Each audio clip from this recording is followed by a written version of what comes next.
Të nderuar teleshikues, ju flas nga studio emisionit Opinion si çdo të enjte në orën 21 në këtë emision të drejt për drejt, i cili ka lidhje me seancën jashtë radhës Parlamentit shqiptar ditës djeshme, por edhe një seri seancash që pritet ta pasojnë atë dhe që lidhen me zgjedhjen e Presidentit të ri të Republikës. Jemi në vitin 2007 që nga data 24 Qershor deri në datën 24 Korrik, Parlamenti shqiptar është i detyruar të zgjedhë me 5 raunde votimi Presidentin e ardhshëm të Shqipërisë. Në rast se Presidenti nuk zgjidhet, Parlamenti shpërndahet dhe vendi hyn brenda 60 ditësh në zgjedhje të parakohshme, pra duke llogaritur, duke kalkuluar rreth datës 24 shtator. Dje, në orën 6 mbasdite, në fakt diçka më vonë siç ndodh zakonisht me seancat e Parlamentit, ka dështuar një seancë jashtë radhe ku është hapur raundi i parë për zgjedhjen e Presidentit. Raundi i dytë është fiksuar në datën 27 Qershor, ndërkohë që dy forcat kryesore politike, Partia Demokratike dhe Partia Socialiste, pa praninë e aleatëve, kanë filluar tradativat për zgjedhjen, për negociatat për gjetjen e një kandidature konsensuale. Qarkullojnë një seri emrash, ka një seri pikpyetjesh, kush do të jetë presidenti i ardhshëm i Shqipërisë? Do të jetë një figurë e mirëfillt politike apo një figurë nga shoqëria civile?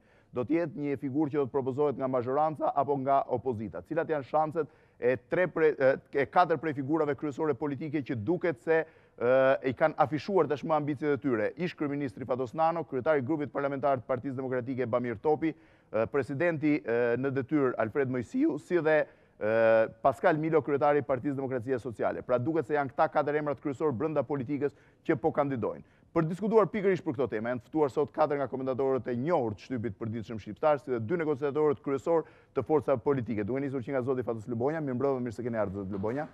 Zoti Skënder Minxhozi, mirëmbrëma zoti Minxhozi. Zoti Mero Baze, mirëmbrëma zoti Baze. Zoti Andi Bushati, mirëmbrëma zoti Bushati.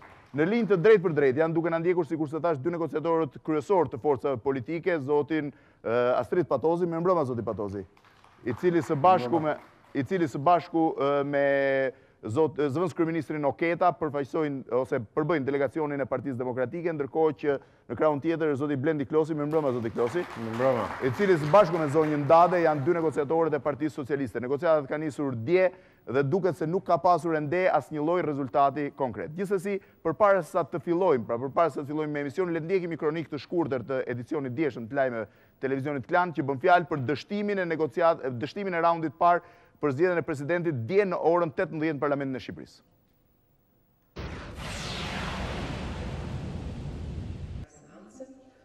Pas një mbledhjeje të konferencës së kryetarëve, Kuvendit ka hapur procedurat e zgjedhjes së Presidentit të ri të Republikës për shkak të mosparaqitjes së kandidatëve dhe nisjes së takimeve për negociatat. Është mbajtur një seancë ku palët kanë dhënë qëndrimet e tyre. Të majtët me anë të Ben Blushit ofruan bashkëpunim për reforma të rëndësishme, por vendosën kushte për Presidentin. Vendi më shumë se për një president, dhe jo vetëm për një president, ka nevojë për reforma. Kjo është arsye që kemi hapur negociata me ju, jemi të gatshëm vazhdojmë negociatat. Çështja e presidentit mbetet e hapur. Mbetet e hapur diskutohet në ditët që do të vinë. Mbetet e hapur sigurisht pa kushte, por me disa kushte.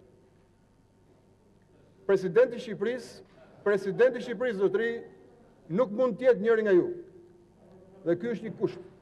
Kryeministri Berisha vlerësoi faktin se ka nisur një proces konsensual për zgjedhjen e presidentit.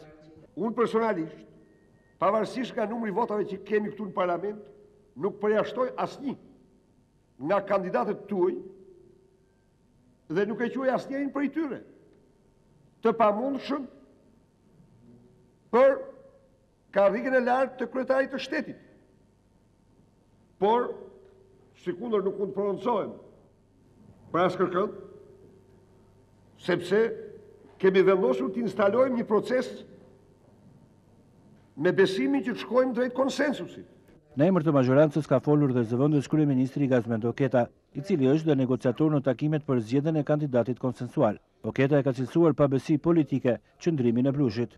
Mënyra se si foli, një diskutim, do thoja, jo konstruktiv, një diskutim i cili nuk pasqyron atë frymë mirëkuptimi që mbizotroi në diskutimet dy palëshe që patëm sot në mëngjes. Ndoshta pa tepruar, do thoja një pabesi politike. Dëshiroj që diskutimet e nesërme në tryezën dy palëshe, apo dhe më të gjërë si kemi propozuar ne, një tryezë ku të përfshihen të gjithë partitë parlamentare, fryma e konsensusit e debatit konstruktiv të mbizotrojë dhe jo ajo frymë që fatkeqësisht u paraqit sot nga përfaqësuesi i opozitës. Kuvendi pritet të mbritet sërish në raund e votimi, por më parë do të përfundojë negociatat mes palëve për zgjedhjen e një kandidati të përbashkët. Ka qenë kjo pra kronika e edicionit lajmeve të televizionit Klan ditës djeshme, kur dështoi hapja e parë se raundi parë është disi e pa qartë në qëndrimet e palëve për zgjedhjen e presidentit. Raundi dytë është përcaktuar në datën 27 qershor, kur shpresohet që brenda një jave, afërsisht 6 ditësh që mbeten, grupet negociatore do arrin të gjejnë një figurë konsensuale, gjë e vështirë. Do i lutem regjist që të dy të ftuar, zoti Patos, zoti Klosit, mbeten gjithkohë në lidhje drejt për drejt, pra janë të pranishëm studio, pavarësisht ata mund mos ta ndjekin veten. Zoti Baze, pse dështoi seanca e parë për zgjedhjen e presidentit? Mendoj se nuk ishim të bënin në mënyrë të drejt për drejt me një seancë për zgjedhjen e presidentit, por me një seancë ku ishte paralajmëruar mundësia një seancë për zgjedhjen e presidentit dhe fakti që të dyja palët nuk patën guximin të shkojnë me kandidatura direkte përpara sa të fillonte procesi i bisedimeve, do të thotë që kemi të bëjmë me një përpjekje, qoftë edhe hipokrite në një farë mase, për të biseduar përpara sa të shkojmë në zgjedhjen e presidentit. Unë mendoj që problemi kryesor nga zhvillimet e djeshme së paku nuk ishte një zhvillimi negativ, mos zgjedhja e presidentit. Problemi kryesor ishte fakti që Partia Socialiste gjatë ditës shfaqi dy qëndrime, një qëndrim në grupin negociator, i cili ishte grupi negociator ra dakord që do të shkohet në një seancë ku do debatohet mbi nevojën e konsensusit pa kushte, dhe një qëndrim i kryetarit të grupit parlamentar, i cili vendosi me njëherë kushte dhe përjashtoi çdo alternativë që u la në bisedime. Kjo nuk është një gjë e keqe, por nxjerr një problemin e mandatit të negociatorëve të Partisë Socialiste në këto bisedime.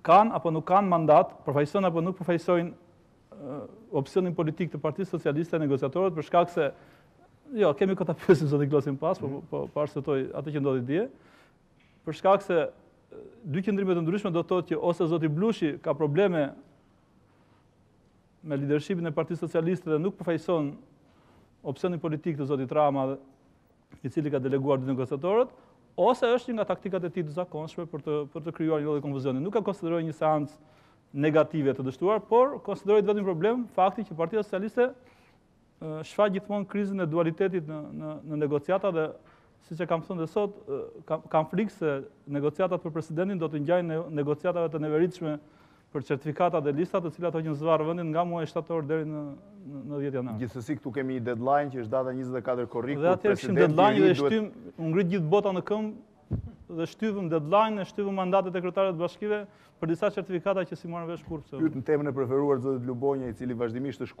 kundër negocimeve, apo jo zoti Lubonja? Po, ja, flet përsëri rasti, do thoja unë. Neve kemi një kushtetut dhe në qoftë se do t'i referohemi kushtetutës që është ligji themeltar i vendit, presidenti i vendit zgjidhet nga parlamenti dhe zgjidhet me 84 vota. Ndërsa, çfarë po bëjmë ne? Ne po bëjmë një diçka tjetër, domethënë presidentin e vendit nuk po ta zgjedhim me 84 vota, po do ta zgjedhim me konsensus, që nuk do thotë 84 vota, dhe e dyta, nuk do ta zgjedhë parlamenti, por do ta zgjedhë një tryezë me vogël, me e madhe, SPD, Berisha Nano, apo duke u futur të tjerë. Pra, jemi përsëri midis ligjit dhe marrëveshjes. S'është më Berisha Nano, është Berisha Rama. Më falni, Berisha Rama, e drejt. Pra, jemi përsëri midis ligjit me një pamje dhe marrëveshjes në krahun tjetër dhe gjithmonë tek hendeku, sepse politika shqiptare vazhdimisht në këtë linjë ka punuar. Ka punuar një hapësirë midis. Pra, edhe në këtë rast, provohet ajo që e kemi provuar vazhdimisht, zoti Bazë përmendi. Zoti Lubonja, mund t'ju ndërhyj, lutem. Jo thatë që nuk zgjidhet sipas kushtetutës me 84 vota, po zgjidhet me bisedime. Në fakt, Asnjëra nga palët nuk i ka 84 votat dhe nuk ka siguruar një koalicion që i mundson 84 votat. Okej, megjithatë, nuk është se po thuhet që do ta zgjedhim me 84 vota, po thuhet do ta zgjedhim me konsensus. Dhe akoma nuk është përcaktuar, Saliu Berisha ka përmendur konsensusi më i gjerë i mundshëm, opozita thot konsensus dhe tjetë propozimi ynë, dhe do t'i hyjmë më pas. Dhe ndërkaq pra kushtetuta thot me 84 vota. Dhe thot ta zgjedh parlamenti. Pse e kam këtë problemun? Sepse tek e fundit është parlamenti ai që është sovrani, që përfaqëson popullin. Nuk është as Ali Berisha as 4 negociatorët gjithsesi janë antarë të parlamentit që po negociojnë. Po pra, po flitet për tryezë, flitet që këta do të emërojnë presidentin. Atëherë pse na vlen parlamenti, dhe unë do të thosha që kjo është një karikaturë e demokracisë, meqense e dillafe, që mua më kujton kohën e Enver Hoxhës, kur vendimet i merrte byroja e partisë, ndërsa deputetët vetëm ngrinin dorët për ta aprovuar ligjet. Tashti janë 2 parti, por në thelb është e njëjta mendësi. Zoti Minxhozi? Unë do të shija pak ndryshe, për mendimin tim dështimi datës 20 qershor nuk është mbrojtur dhe nuk është pjekur brenda datës 20 qershor. Unë gjykoj se ai daton shumë kohë më parë, kishte javë dhe ditë dhe javë të paktën që të 2 palët e dinin fare mirë dhe ne që ishim, si thua, spektatorët e këtij gjoja procesi, që në 20 qershor nuk kishte asnjë shans që të kishte votim, nuk do të kishte kandidat dhe nuk do të kishte firma. Pra ishte një seancë, nëse mund ta quaj falso, sepse që të gjithë ata që e kanë në dorë procesin vazhdojnë të shtiren dhe të markojnë njëri tjetrin. Me sa duket, vetëm 2 kandidatët e vetë shpallur e kanë marrë deri tani seriozisht këtë punë, por që janë personat që e kanë vetëm relativisht në dorë procesin e zgjedhjes presidentit. Unë do të thoja se ajo që ndodhi 20 qershor, për ta lënë tek pyetja juaj, dëshmon se sa pak rëndësi, dhe këtu ndryshoj në mendim nga zoti Lubonja, tregon se sa pak rëndësi do të ketë kësaj radhe parlamenti. Pasi gjykoj se zgjedhja e presidentit të ri të Shqipërisë nuk do të jetë absolutisht çështje numrash, por do të jetë çështje e një konsensusi politik, siç e ka përcaktuar presioni i faktorit ndërkombëtar, i cili dihet që në raste të tilla ka një vlerë të përafërt me veton. Gjykoj se mbas mesazhit shumë të qartë të presidentit amerikan të Shqipëri dhe të mesazheve të përditshme që japin ambasadat dhe faktori ndërkombëtar, sidomos ai i Brukselit, presidenti i ri do të shkelë në gjurmët procedurale të paktën të presidentit vitit 2002, por mund ta diskutojmë më vonë. Zoti Bushati, do të bëja një pyetje atë që lidhet me konsensusin. Këtu bëhet fjalë për një konsensus sa më të gjerë, në të vërtetë kanë filluar negocime PD-PS. Është i mjaftueshëm thjesht ky konsensus apo ka nevojë që dhe aleatët përfshihen në këto negocime?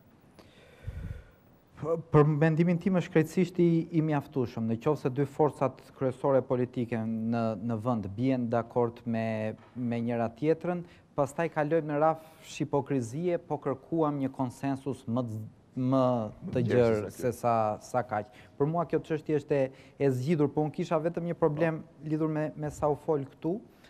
Unë nuk mendoj se kemi për të shtjelluar atë që pse dështoj data 20. Nuk mendoj se kemi një pjesë ose një palë që vë kushte dhe një palë që ka hyrë pa kushte. Do me thënë, mua sa më duket absurd dhe mendoj që do ta bisedojmë dhe me zotin Klosi sot, mendimi opozitës që thot pa tjetër duhet jetë nga opozita presidenti, aq më duket një absurd dhe kusht kështu pavarësisht se është lënë ekuivok, ajo e Partisë Demokratike edhe mazhorancës që ne kemi zotin Topi. Do me thënë, në qoftë se ti do kërkon të imponohesh me një emër në tryezë, atëherë këtu ka një problem. Ti realisht nuk do tryezën. Po unë mendoj që jemi në fazën e një politike, ti vëm atë termin më të njohur ballkanike që i themi ne, ku 2 palët janë akoma në periudhën që i bëjmë presion njëra tjetrës. Dhe prandaj nuk duhet marrë seriozisht edhe ajo që njëra palë thot o nga ne o s'ka, prandaj nuk duhet marrë seriozisht gjithashtu edhe kandidatura e zotit Topi. Gjithsesi, negocimet kanë nisur që dje përpara sa të lidhem me negociatorë, le të ndjekim kronikën e djeshme po televizionit Klan, e cila bën fjalë për nisjen e negocimeve për ta rikthyer edhe një herë në vëmendje.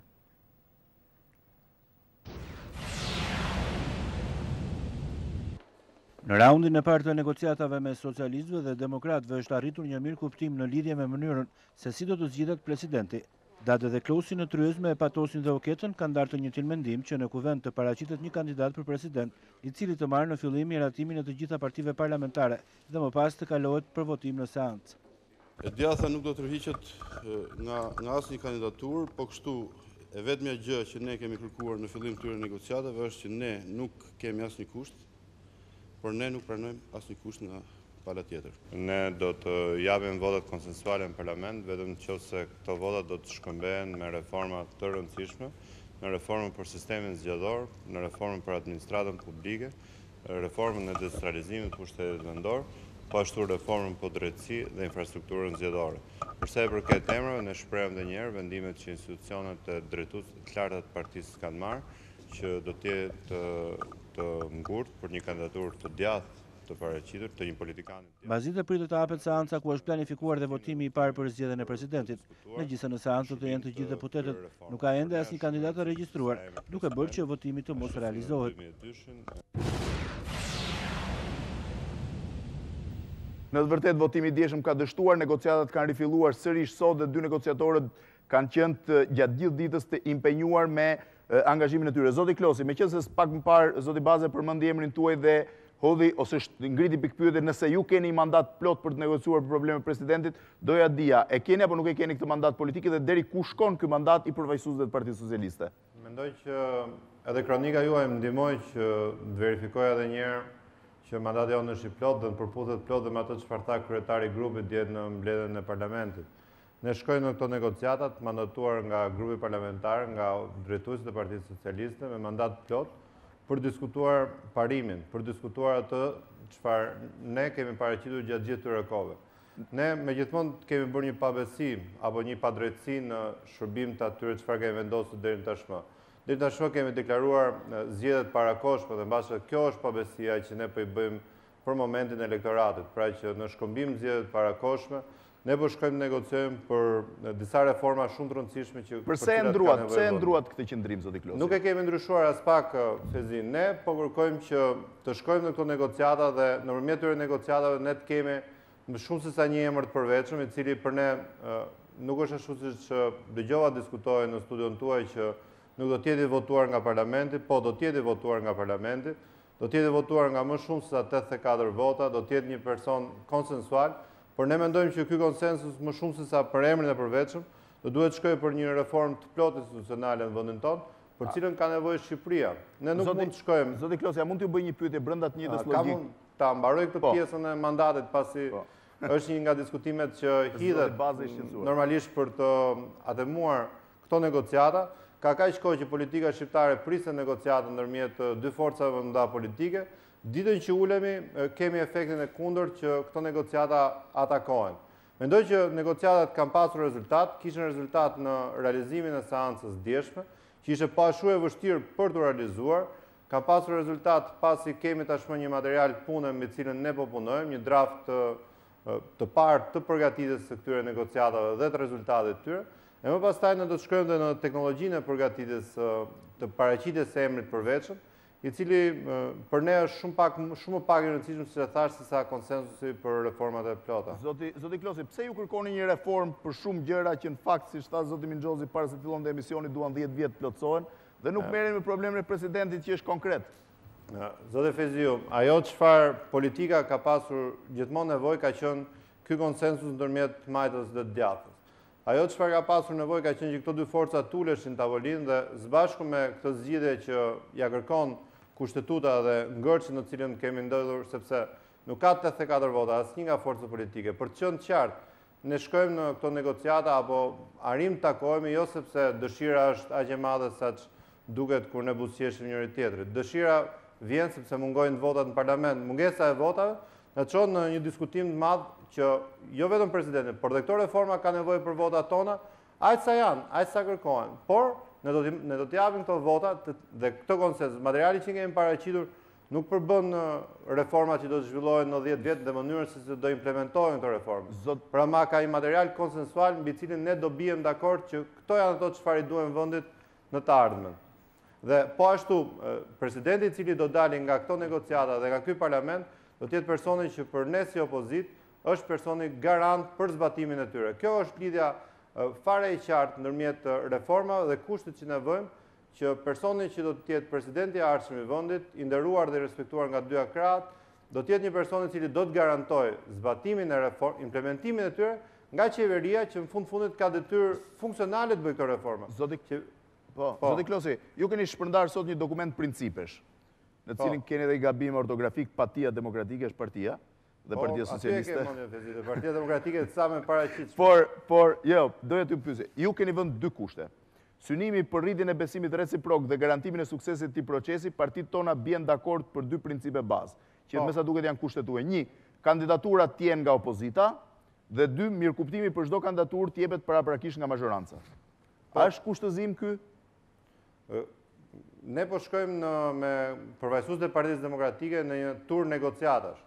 Kjo është ajo çfarë ne paraqisim dhe çfarë ne jemi të mandatuar. Mbi ç'bazë keni marrë këtë ide? Domethënë nga cili argumentim niseni që kërkoni që presidenti të jetë nga opozita? E thash, ne shkojmë dhe emri i përvetshëm do të jetë ai emër i cili do të garantojë realizimin e reformave në vend. Këto reforma nuk mund të jenë garantuara nga një person i cili vjen nga politika e djathtë. Për ne thash është pak i rëndësishëm emri i përvetshëm. Për ne është shumë i rëndësishëm funksioni që ai institucion do të kryejë.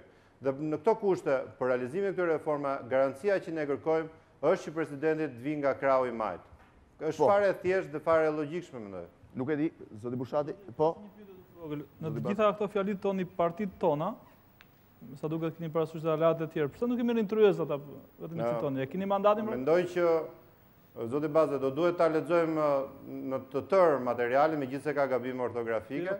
Bëhet fjalë për Partinë Socialiste dhe Partinë Demokratike. Janë një tur negociatash që ne kemi nisur ndërmjet këtyre dy partive dhe materiali i paraqitur presupozon që në fund të ketë firmat e përfaqësuesve më të lartë të dy partive tona. Prandaj themi partitë tona, pra Partia Socialiste dhe Partia Demokratike. Zoti Bushati, po? Zoti Fevziu, mendoj që duhet jemi pak më serios, paktën ne që jemi këtu në këtë plate dhe për mos lënë që të bëjmë si struci dhe mos kuptojmë problemet, mos bëjmë sikur nuk i njohim problemet që politikanët shtrojnë. Pse e them këtë? E them se më shqetësoi jo vetëm një frazë e zotit Klosi, po edhe gjithë ambienti i cili e përfaqëson këtë frazë. Po flasim me terma të mëdha, që po flasim mbi parime, po flasim mbi principe, emri nuk është shumë i rëndësishëm, se bollë caktojnë parimet dhe emri vjen, e gjitha kjo është një komedi që nuk ka lidhje. Kemi dy palë që duan pushtet dhe duan, e ka thënë dhe zoti Lubonja përballë meje, duan një emër që ta kenë në zgjedhje. Pse unë nuk besoj, do sjell vetëm një shembull. Pse unë nuk besoj që e gjitha kjo është një farsë dhe në fakt i rëndësishëm është emri. Do jap vetëm një shembull. Kemi dy palë që përballen prej 2 vjetësh për të hequr apo për të mbrojtur prokurorin e përgjithshëm. Emri dhe fati i cilit do varet nga ky president i ri. Dhe është shumë më e rëndësishme për palët, për interesat e tyre, qoftë klanore, qoftë politike, mënyra si do zgjidhet kjo çështje, se sa ato parime që shkëmbejnë në drafte, japin gazetat, bëjmë sikur i diskutojmë dhe ne këtu. Pra, po duhet vazhdoj me shembulli, mund të vazhdojë. Janë të një të njohur shembulli për prokurorin e përgjithshëm, zoti Berisha që e kaluar ai do një prokuror që ta ketë në zgjedhje etj. Nga ana tjetër kemi zotin Rama që thuhet që atë prokuror e ka përdorur edhe për të kthyer deputetët e tjerë në favor të tij nga kundërshtarët e tij. Mos i hym këtyre spekulime, problemi është kemi një problem të prokurorit. Pra, ka çështje konkrete mbi të cilat do mbahet peng apo do varet emri presidentit ri. Është shumë më dobishme t'i bëjmë opinionit të ditur këto, se sa të bëjmë sikur flasim për parime dhe kritere të një njeriu që do vizatohet më parë në tavolinë dhe pastaj do gjehet në shoqërinë shqiptare. Presidenti do niset nga shkarkimi i prokurorit. Është patjetër një nga kushtet. Nuk janë reforma të afatgjata për integrimin NATO, ato që shqetësojnë realisht njerëzit e ulur në tavolinë. A mund ta ndërpres një minutë zoti Patozi dhe rikthehem sërish. Zoti Patozi, a është kushti bazë, a do të mbetet problemi i prokurorit në negociatat për presidentin? Pra do jetë hija e prokurorit thelbi i negociatave me presidentin? Sigurisht që që unë nuk mund ta mohoj rolin që mund të ketë çështja e prokurorit përgjithshëm në zgjedhjen e presidentit, sepse do bëja një lloj hipokrizie përpara publikut, por gjithsesi nuk jam dakord me zotin Bushati që e vulgarizon të gjithë çështjen e zgjedhjes presidentit të Republikës te problemi i prokurorit përgjithshëm. Ne synojmë që të zgjedhim një president i cili të ketë integritetin e nevojshëm për t'i paraprirë reformave në Shqipëri, një për cilave është edhe reforma drejtësi. Por nuk është vetëm çështja e prokurorit përgjithshëm në këtë mes. Lidhur me argumentin që ju hapët, pse dështuam në seancën e parë. Ne dështuam, në rast se do përdorim këtë term, sepse termi më i drejtë do të ishte që ne patëm në një moment pozitiv që shprehëm vullnetin për ta zgjidhur me konsensus këtë çështje, të dy palët, pra pavarësisht se në mënyra të ndryshme, në një farë mënyre e shprehen këtë, por nëse produkt nuk pati dhe ju e konsideroni dështim, unë them që ne dështuam për shkak se negociatat filluan vonë dhe fakti i vonesës lidhet me atë. Kush e mbante përgjegjësinë për vonesën, zoti Patozi? Atëherë, mua më ndihmoi edhe zoti Klosi në shpjegimet që bëri përpara, pse ne filluam negociatat vonë. Ne filluam vonë për shkak se majoranca të paktën bëri detyrimin e saj, apo Partia Demokratike detyrimin e saj, ishte krejtësisht e qartë që përpara 10 muajsh, po themi, është shprehur qartë që ne jemi për zgjedhjen e presidentit me konsensus apo me rrugë parlamentare që ju i thoni me kushtetut, si një opsion gjithsesi më i mirë se sa zgjedhjet e parakohshme. Pra, zgjidhja optimale do të ishte konsensuale. Për gjithë ato arsye që u përmendën këtu dhe unë s'po dua t'i rendis.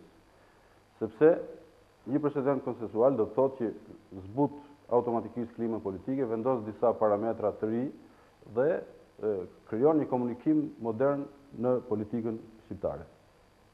Në rast se kjo nuk arrihet, ne kemi shprehur që jemi të detyruar që ta zgjidhim atë edhe në parlament, vetëm të shmangim zgjedhjet e parakohshme, jo për shkaqe interese, se ndoshta si majorancë apo si Partia Demokratike mund na interesojë që të shkojmë në zgjedhjet parakohshme, por për hir të atyre procesit të integrimit dhe interesave më madhore që ka vendi, sigurisht që duhen shmangur zgjedhjet e parakohshme.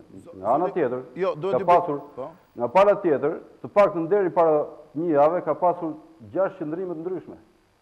Opozita ka kaluar nga zgjedhjet e parakohshme në zgjedhjen e vetëm një kandidati, ish kryeministrit, në zgjedhjen ka pasur disa opsione, të paktën Partia Socialiste ka pasur javën e kaluar 3 opsione. Zoti Patozi, zoti Rama thoshte që ta zgjidhim me tryezë, zoti Blushi thoshte ta zgjidhim me procedurë parlamentare dhe grupi i mbështetësve të Fatos Nanos thonin o Fatos Nano president o nuk ka zgjidhje tjetër, ndërkohë që Skënder Minxhozi thoshte zgjedhjet parakohshme e kështu me radhë. Pra, kjo mungesë kohezioni e opozitës i ka bërë Zoti Patozi, gjithsesi t'ju bëj një pyetje. Në momentin e negocimit, ju jeni gjithashtu për një marrëveshje të gjerë që përfshin dhe një seri reformash që në Shqipëri përsëriten çdo vit si marrëveshje, apo jeni fokusuar thjesht tek presidenti për arsye të deadline-it 24 korrikut? Tani, ne sigurisht që jemi mundësisht për një marrëveshje sa më të gjerë, që të përfshi jo vetëm zgjedhjen e presidentit të Republikës, por nuk mund ta fshehim që objektivi ynë kryesor është zgjedhja e presidentit, është produkti. Ky është mandati jon. Ne jemi të hapur që të miratojmë dhe një paketë, një kornizë pakete reformash të tjera që do të shoqërojnë zgjedhjen e presidentit dhe jemi krejtësisht në një linjë, në një valë me opozitën për këtë çështje. E rëndësishme është që ne nuk kemi luksin që ta çojmë vendin në zgjedhjet parakohshme për trille të ndryshme politikanësh apo për trille të ndryshme grupesh politike. Zoti Minxhozi ka diçka po? Tani, mjafton të dëgjojmë dhe dy zotrinj parafolës. Ju lutem regjia zërin studio ta ngrej, po? Mjafton të dëgjojmë dy zotrinj parafolës për të kuptuar që në rastin më të mirë, për të përdorur një term të butë, është akumuluar një vonesë e qëllimshme nga palët e cila realisht po saboton gjithë procesin. Faktikisht, negociatat filluan një ditë para afatit ligjor për raundin e parë të votimit. Negociatat të tilla kaq problematike, kaq komplekse, për gjetjen e një emri, për mandatimin e personave të dur, për çuarjen deri në fund të asaj agjende gjatë që zoti Bushati e filloi me pikën më të nxehtë, por që nuk ndalet aty. prokurori, reforma në drejtësi, ambasadorët dhe 1001 gjëra që ka brenda, le të themi. Kthimet e ligjeve që kthimet e ligjeve problematike. Pra, është një procedurë negociate kaq e vështirë ku shpesh të dy palët kërkojnë gjëra diametralisht kundërta, saqë me një negociat, një ditë para raundit parë, unë e kuptoj që janë dhe 4 raundet tjera, unë e kuptoj që edhe atë që ka thënë nënkryetari i Parlamentit Fatos Beja që nuk është e thënë që çdo 7 ditë ketë një votim. Ndoshta mund të ngjeshën raundet dhe të arrihet konsensus, po themi, që raundi parë të bëhet, le të themi teorikisht, sot raundi dytë, pas 2 ditësh, pas 3 ditësh e tjerë. Pra nuk është të thënë. Afati kohor është ky, por mund edhe të coptohet. Problemi është që sa seriozisht është marrë procesi. Më duket se po ndodhemi para sindromës vjetër, zoti Baze përmendi problemet certifikatave që u detyrua të kthehet mbrapsht në një dekret presidencial për datën e zgjedhjeve. Më duket se kam përshtypjen se do të shkojmë në limitin kohor, qofsha unë i gabuar, natën e fundit, në 3 natës, natyrisht me një 2-3 ambasadorë të huaj aty, dhe do të marrin vesh nesër mëngjes se kush do të jetë presidenti i Republikës. Ky është një precedent i cili dhe kësaj radhe. Në rastin më të mirë del gjithmonë një figurë që nuk ka pasur kohë ta shajë askush. Jo, del president në rastin më të mirë del president dikush që sonte që ne po flasim nuk e di që do të jetë president. Po, zoti Lubonja? Ngacmova nga ajo që tha Bushati, dhe unë mendoj që në këtë debat edhe tonin lidhur me çështjen e presidentit, janë 2 plane që ndërthure me njëri tjetrin që mund të ndahen dhe mund të diskutohen pak veçmas. Njëri plan është presidenti si zgjidhet, pse duhet zgjedhur, çfarë figure duhet zgjedhur, cili është më i mirë për Shqipërinë në kushtet aktuale e tjera, pra që lidhet më shumë me procedurën, dhe plani tjetër i diskutimit është pse kjo nuk ndodh, pra pse kjo që thot Minxhozi nuk ndodhi, dhe cilat janë gjithë intrigat politike që qëndrojnë mbrapa zgjedhjes mos zgjedhjes së presidentit të Republikës. Pra janë dy gjëra që mendoj se dhe ndahen edhe lidhen, sepse pikërisht ato intrigat që qëndrojnë mbrapa janë ato të cilat na bëjnë këtë procedurë kaq konfuze, na çojnë tek konsensusi më i gjëri mundshëm, na çojnë tek shkelja e ligjit tek e fundit. Sepse desha të them një gjë. Zgjedhja e një presidenti, për shembull këtu flitet për 2 parti, PS, PD. Okej. Por në qoftë se kushtetuta thotë që duhen 84 vota, nuk e përmenda kot këtë, atëherë është pak si me formimin e një qeverie. Në qoftë se një majorancë ka votat mund të ketë kombinime të ndryshme për të bërë. Ajo mund të gjejë kombinime ndryshme, mund të drejtohet partisë si Lirmetës. Po do të pyes më pas këtë, mos më hap sepse jam akoma te brenda ligjit, jemi këtu brenda ligjit, ndërsa çështja e konsensusit, pra lidhet me ato intrigat, me gjithë ato që mund t'i analizojmë më mbrapa, të cilat pastaj do t'i pyes më pas për këto, po doja edhe një herë shtetit ligjit dhe shtetit marrëveshjes. Kisha dhe 2 ndërhyrje. Zoti Klosi, një pyetje kam direkte, por nuk doja të zgjateshit. A keni ju mandat për diskutuar gjithçka përfshi dhe emrat? Natyrisht, mandatin e kemi pasuruar dhe në materialin që ju keni. Mandati është kredi qartë, ne jemi shumë të gatshëm që në zbatim dhe në konsensus të atyre çfarë ne thamë, për çdo emër që nga radhët tona majorantat përcaktojnë, për ne mandati është i plotë. Po, a do pranoni ju që, sepse ju thoni që ne jemi gatshëm të diskutojmë çdo emër që ta hedhim ne dhe majoranca ta pranoj. A do jeni ju të gatshëm të pranoni një emër që mund t'ju propozojë majoranca? Apo do propozoni vetëm ju? Si do jetë përsa e përket mandatit plot që ne kemi? Përsa e përket asaj çfarë diskutohet, natyrisht mendoj që të gjithë e kemi të qartë, ky nuk është një debat që mund zgjidhet në para e gotë verë dhe ta zgjidhim me emrin e presidentit. Përsa kohë që ne do të jemi aty të përfaqësues Partisë Socialiste dhe të Partisë Demokratike, për aq kohë do të jemi pa shumë negociata me gjitha aleatët tanë, po ashtu do të jemi negociata dhe në bisedimet vazhdueshme me. Fjalën tek dokumenti principeve, do ta propozoni ju emrin e presidentit dhe ta pranoj majoranca, apo jeni të gatshëm të pranoni dhe një propozim të majorancës që mund të jetë i pëlqyeshëm për ju? E thash, në kuadër të pranimit të atyre principeve dhe atyre reformave, 4-5 pikave, natyrisht me një konsensus pak më të shtjelluar se sa aq thjesht sa diskutohet nga një fjali, ne do të jemi të gatshëm të diskutojmë dhe natyrisht të pranojmë emrat që të vinë nga emrat çdo politikanit të majt të propozuar nga majoranca. Po, zoti Patozi, a e keni ju mandatin e plot të majorancës për të diskutuar emra konkret? Sigurisht që po. Kemi mandat për gjitha llojet e negociatave me përfaqësuesit e Partisë Socialiste dhe të opozitës. Për shkak se duhet theksoj që ne jemi në konceptin që kjo tërheqës do të jetë më e gjerë se sa PDPS. nuk duhet jetë rrugë bilaterale.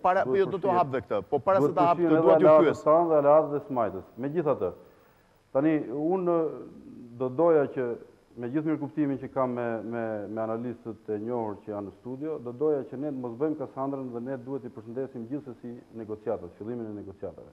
Jo, duhet të bëjmë ndryrë. Më falë sepse jemi në një logjikë, se pastaj ju e jap fjalën të debatonit me zotin Bushati. Se mbarova. Po. Çështja është që ne duhet të diskutojmë për cilësinë dhe mënyrën se si ka nisur këto negociata. Për fat keq nuk ka nisur siç duhet, për sa kohë që njëra palë vendos kushte. Ne jemi ulur dhe fjala konsensus presupozon që palët të paktën janë të barabarta mes tyre në çastin që ulen, dhe ne jemi ulur në tryezë me idenë që ne nuk i vendosim kushte palës tjetër, dhe pala tjetër sigurisht nuk mund na vendosi kushte ne. Çfarë ndodh? Ajo që thotë zoti Klosi, për fat keq është një kusht, sepse ata kërkojnë që ne të mos kemi drejtën e propozimit, po të kemi vetëm drejtën e miratimit.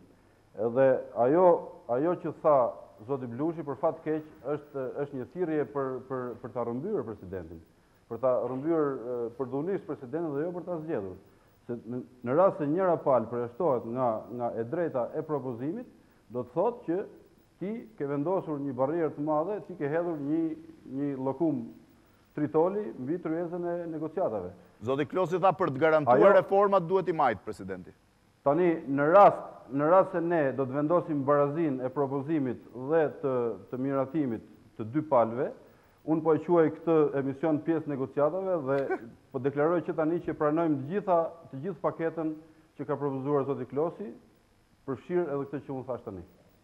Pra jemi krejtësisht hapur dhe krejtësisht të bindur që bashkë me presidentin të shkojmë përpara dhe për reforma tjera jetike për vendin. Por në zgjedhjen e presidentit nuk mund të ketë një palë të favorizuar dhe një palë. E pranoni paketën pa kondicionin për presidentin, pa pikën, zoti Baze, mund të më jepni pak këtë. Pra e pranoni paketën, deklaratën e dokumentin e principeve pa pikën. Në fakt ajo paket ka një problem. Paketa ka një problem edhe ndoshta është lapsus, por kjo tregon edhe konfuzionin që besa duket qëndron në palën e opozitës, për shkak se dy paragraf më sipër kushtit, atij që ne po e quajmë kusht, e konsiderojmë kusht dhe është kusht, ka një paragraf ku thuhet që të gjitha partitë dhe gjitha partitë që përfshihen në proces kanë të drejtën e propozimit nga klasa politike dhe nga shoqëria civile, emrave pra, në mënyrë reciproke. Pra ka një diskokordant shumë të madhe mes vetë draftit që ne na paraqitur. Ky problem vazhdon ngelet gjithmonë në politikë shqiptare dhe sidomos mendoj që këtu bëhet edhe diferenca ndërmjet majtës dhe djatës. Malita ta shpjegoj që përsëri po shkojmë ne si opozit, kemi një paket që ju i thatë paketa Klosi, por është një paket që është paraqitur kaq shpesh nga ana e opozitës dhe miratohet nga mazhoranca. Ndërkohë që do të ishte krejtësisht e kundërta, duhet vinte mazhoranca qoftë në këtë debat me një material të propozuar, me një material të shkruar, sepse është ajo qeverisja, dhe ne do duhet që të binim ose jo dakord për atë material të shkruar. Prandaj, e shkruar sot materialin ndërkohë që ka pasur probleme, është një material që mund të shikohet nga gabimet ortografike, por përsëri është një punë e paraqitur. Për sa i përket edhe asaj çfarë ne kërkojmë. Mendoj që ky është një ndryshim shumë i madh edhe në kuadër të 2002-shit, pasi të gjithë analistët kanë qenë po në këtë studio, kanë bërë po komente, kanë sharë përsëri politikën e 2002-shit. Por në 2002-shin, opozita asaj kohe, ish kryetari i opozitës Berisha, erdhi dhe kërkoi jo një paket reformash, jo institucione më të forta, po kërkoi që të ndryshoheshin dy emra të përveçëm, Fatos Klosi dhe ish kryeprokurori i asaj kohe. Në kuadër të këtyre dy emrave ju dha konsensus. Ish prokurori kishte ndryshuar. Prokurori kishte ndryshuar që në mars. Ndërkohë që është krejtësisht e kundërta në kuadër të paketës tonë. Ne nuk kërkojmë emra të përveçëm, kërkojmë forcimin institucionesh dhe për forcimin e këtyre institucione japim konsensus për ato vota që mungojnë në parlament. Në rast se mazhoranca do të kishte votat, duke njohur kokforcinë sidomos drejtuesit kryesor të saj, do të kishim një votim mes natës në parlament, mbasi në ditën e fundit, siç tha zoti Minxhozi, do të kishim pra në cejtnot çdo gjë, dhe siç e thash, dhe kritikat ndërkombëtare dhe kritikat qytetare do duhet shkojnë më shumë drejt mazhorancës, gjithmonë i kërkohet opozitës çfarë bën opozita, ndërkohë që te materiali e sotëm e shkruhet me gabime, por përsëri është një material i paraqitur nga opozita duke që një material pune që do të punohet. Megjithatë, ne nuk kemi asgjë të fshehtë për këtë dhe paraqitëm publik. Pasi është një material transparent, ne jemi shumë të hapur me gjithë faktorët brenda vetes tonë, natyrisht dhe me analistët të ndryshëm. Nuk prishet konsensusi për një rë, zoti Klosi, po duke ditur maninë e zotit Rama për ortografin, ju avura ndukje. Zoti Bushati?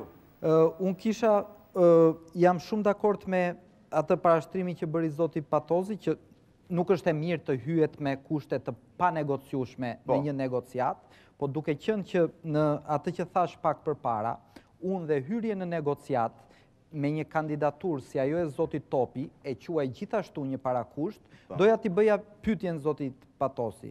Pavarësisht se ka zëra nga mazhoranca që edhe kanë lëvizur edhe kanë lënë, po qëndrimi zyrtar i Partisë Demokratike dhe i kryeministit Berisha, a është që duke po qese quhet si kusht ta sakrifikoj Bamir Topin në emër të konsensusit dhe të shmangjes së zgjedhjeve të lira? Zoti Patozi? Atëherë, sigurisht që unë... Regjia zërin studio të lutem. Po? Unë nuk mund t'jap një përgjigje për një kolegun tim, për sa ko që negociatat nuk kanë kaluar në emrat përveçëm, për sa ko pala tjetër nuk ka paraqitur asnjë kandidatur, ne kemi qenë shumë transparent me veten tonë, por edhe aleatët tanë, kur kemi shprehur mbështetjen për zotin Topi, duke konsideruar atë si zgjidhjen më konsensuale të mundshme, dhe ky është mendim që ne do të qëndrojmë deri në fund, po sigurisht kjo nuk pengon palën tjetër që tulen tryez edhe të japi opsionet e veta. Ne nuk kemi pse shtrojmë tani kur negociatat nuk kanë një gjë më të madhe. Se pastaj i bie që edhe ju hyni me kusht në negociat. Po nuk qetë të gatshëm për sakrificë në këtë pikë, edhe ju hyni po me një kusht si këta tjerët. Ne hymë me kandidaturë, po jo me kusht. Hymë me kandidaturë dhe themi dhe kemi argumentat tona dhe përpiqemi që të bindim edhe palën tjetër që ne kemi drejt në argumentat tona. Dhe është figura që të paktën vota në parlament ka më shumë se kushdo tjetër, dhe për këtë nuk besoj se ka dilema.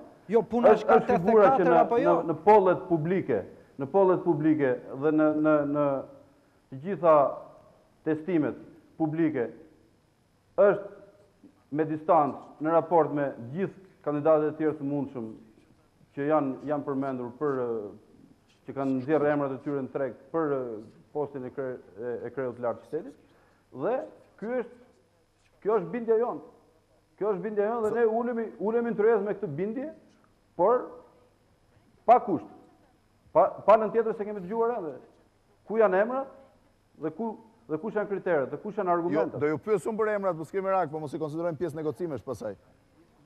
Me këtë debat, mua më shqetëson një gjë që nuk përmendet këtu dhe politika jonë sikur futet nga të rrohet tek emrat. Këtu nuk ngrihet çështja në parim. Si duhet jetë presidenti? Cili duhet presidenti? A duhet jetë i mazhorancës apo jo? Jo, nuk është fjala për 40 vjeç. Po unë po sjell rastin e Italisë që e kam ndjekur sepse ka diçka të ngjashme me Shqipërinë, rastin e zgjedhjes Napolitanos para pak kohësh. Domthon, problemi është një forcë që fiton. Një forcë që fiton, pa dyshim që ka të drejtën e parë për të zgjedhur një figurë. Por, pa dyshim nga ana tjetër, forca opozitare ka pretendimet e veta. Në rastin e Napolitanos, ajo që kujtoj unë, është kjo, që opozita, Berlusconi, nuk është se kërkoi një kandidat të vetin përfaqësues të djathtas, por i kërkoi që të jetë president një figurë si Amato, pra ta zgjedh unë nga e majta që fitoj, dhe të mos e zgjedhësh ti. Domethënë, kërkoj Amaton që është sot ministër i drejtësisë por ta zgjedh unë. Aty ishin çështja e raportit forcave që partia ish komuniste donte një kandidaturë se s'bën dhe vuri Napolitanon, por tek e fundit gjithçka e zgjidhi ligji. Tani çështja që kemi neve përpara, se nuk dua ta marr, kjo mund të jetë pikë referimi, është kjo. Një mazhorancë, në qoftë se siç thot zoti Patozi, kërkon të bëjë reformat e veta se ka pushtetin, se reforma si bën presidenti. Atëherë, ajo duhet të ngulmoj, jo se është Bamir Topi se ka 500 vota, 50.000 vota, por sepse duhet të jetë një president i cili të jetë më afër asaj, sepse reformat ajo i ka marrë përsipër, se ajo ka qeverinë. Kjo është çështja kryesore. Pastaj opozita, për të kontrolluar që këto reforma të mos bëhen në emër të interesave të një force politike për të luftuar opozitën, por në emër të interesave të kombit, opozita do të bëj ato, si thuash, opcionet e veta, blokimet e veta, lejimet e veta. Nërsa këtu është një situatë kaotike ku bëhet luftë me emra, bëhet luftë me klane, bëhet luftë me se si mund dalin njëri dhe tjetrit dhe nuk ka parim dhe nuk bëhet fjalë për reforma këtu. E reforma është gjë e fundit, ajo që tha Bushati. Klosi ka paraqit një platformë reformash në fund, jo emra. Këto reformat një pjesë do t'i bëj qeveria, këto nuk i bëjnë tryezat. Këto janë detyrime. Shumica e tyre janë ndryshime kushtetuese që kërkojnë konsensus të opozitës. Nuk ka konsensus, ka votat se si votohet në ligj. Domethënë votohet me majorancë të thjeshtë, votohet me majorancë me 2/3, siç është ndryshimi i kushtetutës, vetëm në këtë gjuhë duhet folur. Në qoftë se gjuhë flitet me gjuhën e tryezës, me gjuhë emrash të cilët kjo e fut në diletantizëm dhe në banalitet politikën. Unë do të gjykoja që para kushti i PS-s për të hyrë negociata me presidentin lidhet me dy arsye, mendoj. E para taktike dhe e dyta më parimore, e cila është më e gjerë. Më konkretisht, duke thënë jo për një kandidaturë të djathtë a priori, sepse kjo është situata parësisht ndodhemi, dhe konkretisht kundër Zoti Topi, pasi dihet që majoranca e ka shpallur si kandidat në saj zyrtare, unë gjykoj se e Majta po kërkon që, po provon të paktën, të mundohet të tensionoj marrëdhëniet brenda majorancës, duke u munduar të vërë përballë kryetarin e partisë, teorikisht, me Zotin Topi, i cili ka marrë një premtim nga partia e tij që do të zgjidhet president, dhe në rast rrëzimi mund të mendohet në radhë të opozitës se kjo do të sillte një situatë problematike për Zotin Berisha brenda PD-s. Kjo është thjesht një hipotezë. Por e dyta, besoj, parakushti i PS-s, për mendimin tim, ka një bazë e cila nuk ka të bëjë vetëm me PS-n, por ka të bëjë me një koncept të gjerë për raportin e forcave politike, të institucioneve dhe ndarjen e tyre, ekuilibrimin e tyre që nuk buron thjesht nga politika shqiptare, por që buron nga zhvillime që nisin që nga 91-shi dhe që për mendimin tim frymëzohet kryesisht nga të huajt. Ne jemi një vend që nuk e kemi atë luksin për të zgjedhur as Trumpin, as Napolitanon, siç e zgjedh një majorancë e caktuar, zgjedh nga radhët e saj. Unë jam dakord me zonin Lubonja që në teori një majorancë për të bërë reforma duhet ta ketë dhe presidentin, por ka shembuj të ndryshëm. Greqia e zgjedh nga pjesa kundër përballë, nuk ka të bëjë, nuk është gjithmonë. Franca zgjedh direkt etj. Domethënë, por vendi më i ngjashëm besoj që është Italia ose Greqia dhe Greqia.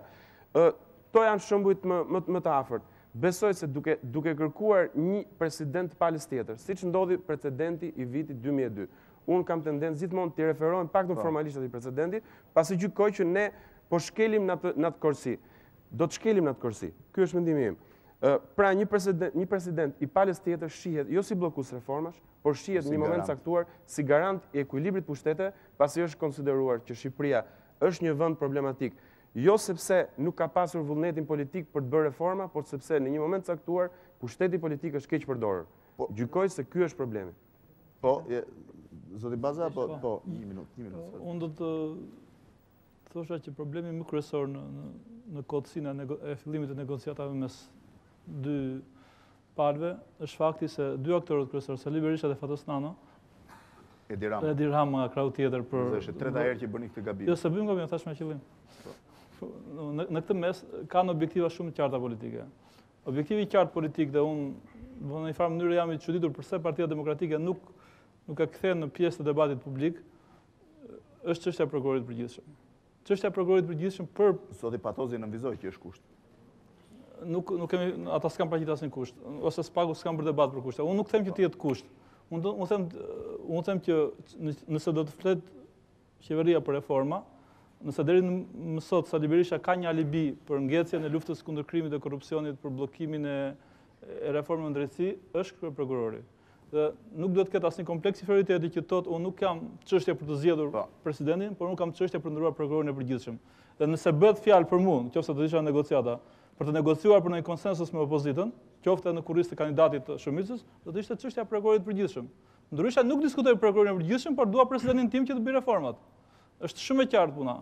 Ose një president nga opozita që garanton heqjen e prokurorit përgjithshëm, i cili është kthyer në një garant të krimit të organizuar në Shqipëri, ose një president të shumicës e cili ka garancinë që bën reformat që i duhen qeverisë. Qeveria ka marrë mandat për të luftuar krimin dhe korrupsionin në vend, ka marrë mandat të qartë për këtë punë, ka ardhur pushtet vetëm atë slogan, dhe ka 2 vjet që një prokuror i përgjithshëm nën garancitë e presidentit i cili ka banalizuar historinë e Shqipërisë tek nipat dhe mbesat e vete, e ka bllokuar këtë problem dhe nuk është kusht për Partinë Demokratike dhe për Sali Berishën.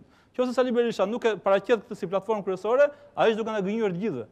Dhe ka alibi të kot atëherë 2 vjet pushtet. Pra, në fakt, asi i prokurorit duke se qarkullon në 2 tavolinë. Mendoj që nuk duhet thënë në tavolinë, nëse nuk thuhet parimisht për fyen mua. Vetëm një ndërhyrje. Zoti Klosi, a keni ju kusht mos lëvizjen e prokurorit ose a keni kusht negocimesh apo nuk hyn në platformën tuaj? Natyrisht që emrat e përveçshëm nuk janë pjesë e platformës tonë, nuk është as emri i përveçshëm i presidentit, e më pasaj prokurorit përgjithshëm, por përsëri do doja të theksoja që për ne hipoteza se prokurori i përgjithshëm ka bllokuar luftën kundër korrupsionit nuk qëndron në asnjë rast. Mos e hapim se kjo është ky debat. 2 vjetësh në qeverisje të vazhdojmë themi që është prokurori i përgjithshëm që nuk i lejon gjithë ministrat aktual apo ish ministrat që janë ndruar për herë dytë Partisë Demokratike të evidentojnë shkelet në zyrat tona. Kjo mendoj nuk ka më asnjë shqiptar që ta pranojë këtë tezë. Qofse prokurori i përgjithshëm megjithmonë ka për të atakuar, mbase ka për të atakuar edhe nga ne, që nuk po evidenton korrupsionin në radhë të qeverisë së Partisë Demokratike. Po, Bushati? Jo, unë kisha një kontradikt, ose jo kontradikt, po më mirë shtes me atë që tha pak më parë zoti Minxhozi. Sensibiliteti ishte shumë i drejtë. Pra, të gjithë ne që nuk pretendojmë të mos jemi angazhuar apo mos jemi flamurtar të një force politike, duhet ta kemi qëllim në vetvete ekuilibrimin e pushteteve. Pra, dhe ardhjen e një presidenti në këtë frym, pra që të shihet si ekuilibrus i një pushteti që është në fuqi, ndoshta do ishte një ide e mirë, por ka një gjë teknike që na e prish këtë logjik. Mendohet që kjo qeverisje është në gjysmë të mandatit. Nuk përbën asnjë sakrilegj që pas 2 vjetësh demokratët të ikin nga pushteti dhe socialistët të rikthehen në pushtetin. Është krejtësisht e mundshme. Dhe prap parimi i ekuilibrimit pushteteve ne na prishet, se kemi një president zgjedhur nga e majta dhe një kryeministër zgjedhur nga e majta. Pra, të mos bijem, është konkluzioni kësaj që dua të them unë. Siç ndodhi me zotin Berisha dhe Mojsiu, propozuan nga e djathta, erdhi e djathta në pushtet. Nuk është shembulli, nuk është shembulli. Nuk është shembulli. Principi se mund ndodhe një. Po, do me thënë, jo, ku është problemi kësaj? Problemi kësaj është që mos mendoj, janë gjithmonë më të rëndësishme parimet. Mos nisemi nga situata konkrete në zgjedhjen e një personi, se ndryshojnë situatat konkrete dhe po kemi prishur parimin, kemi prishur gjithçka. Përpara sa të kërkoj diçka tjetër, dua që 2 negociatorët të jenë të vëmendshëm në një kronik që vjen nga viti 2002 dhe i takon negociatave të atij viti. Ta ndiqni këtë kronik se do t'i bëj pas një pyetje. Ju lutem sidomos 2 negociatorëve. Bëhet fjalë për negociatat e Qershorit vitit 2002 për zgjedhjen e presidentit, që janë modeli i parë i zgjedhjes një presidenti konsensual në Shqipëri.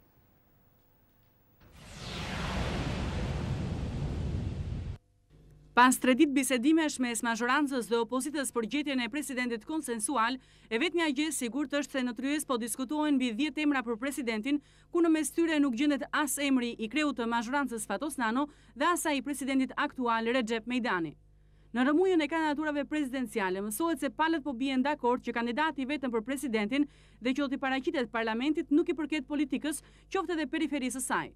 Burimet të mirë informuara bëjnë të ditur se edhe në bisedimet e sot me drejtuesit kryesor të tryezës Nano dhe Berisha kanë shprehur preferencat e tyre pothuajse të njëjta që kandidati për president të mos jetë përfaqësues i klasës politike. Në kushtet kur Shqipëria ndodhet në prag të hapjes së negociatave me Bashkimin Evropian dhe kushti Parlamentit Evropian është që presidenti shqiptar të udhëheqë këto negociata, Nano dhe Berisha kanë menduar që konsensusin mes tyre ta gjejnë tek diplomacia. Njëri prej emrave që mund të bashkoj palët është ai i Zef Mazit, i propozuar nga opozita edhe në tryezën e sotme. Kandidatura e Zef Mazit, dikur këshilltari Nanos dhe më pas ambasador në OSB i emëruar nga presidenti Berisha, nuk është mohuar nga asnjë prej negociatorëve dhe faktorit politik brenda mazhorancës. Zoti Mazi është kandidati për president i pranuar nga Berisha. Ju e pranuat? Ambasadorin Zef Mazi. Akoma nuk kemi futur në diskutimin kush pranohet. Sipas mendimit tuaj, Zef Mazi nuk e përçan dhe e bashkon politikën shqiptare? Thash që të tërë antarët e tryezës do duhet të respektonin angazhimin e tyre për të mos komentuar nominalisht dhe për të qenë të rezervuar aq sa duhet, por për të përpjekur më tej është detyrë e gjithë secili që të arrihet një emër konsensual. Zoti Zef Mazi i përmbush këto kritere? Nuk paragjykoj dhe nuk përjashtoj asnjë emër. Faleminderit.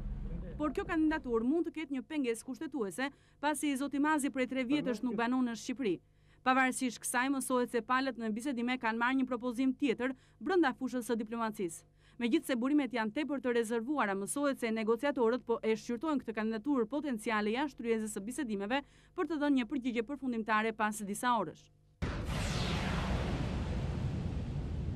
Në fakt, po të vëshre kronikën, ajo që bie në sy është fakti që nga përfaqësuesit e mazhorancës kohës kanë qenë kryetari i Partisë Socialiste Nano, sekretari i përgjithshëm i Partisë Socialiste Ruçi, si dhe kryetari i Partisë Socialdemokrate, aleati më i afërt në atë kohë i Partisë Socialiste zoti Gjinushi. Përballë është zoti Berisha, kryetari i opozitës i Partisë Demokratike, forcës më të madhe të opozitës, zoti Pollo, përfaqësuesi një partie poshtë të opozitës në ato momente jo në marrëdhënie shumë të mira me PD-n, si dhe zoti Mediun mos gaboj nga Partia Republikane që ishte aleati më i afërt i Partisë Demokratike.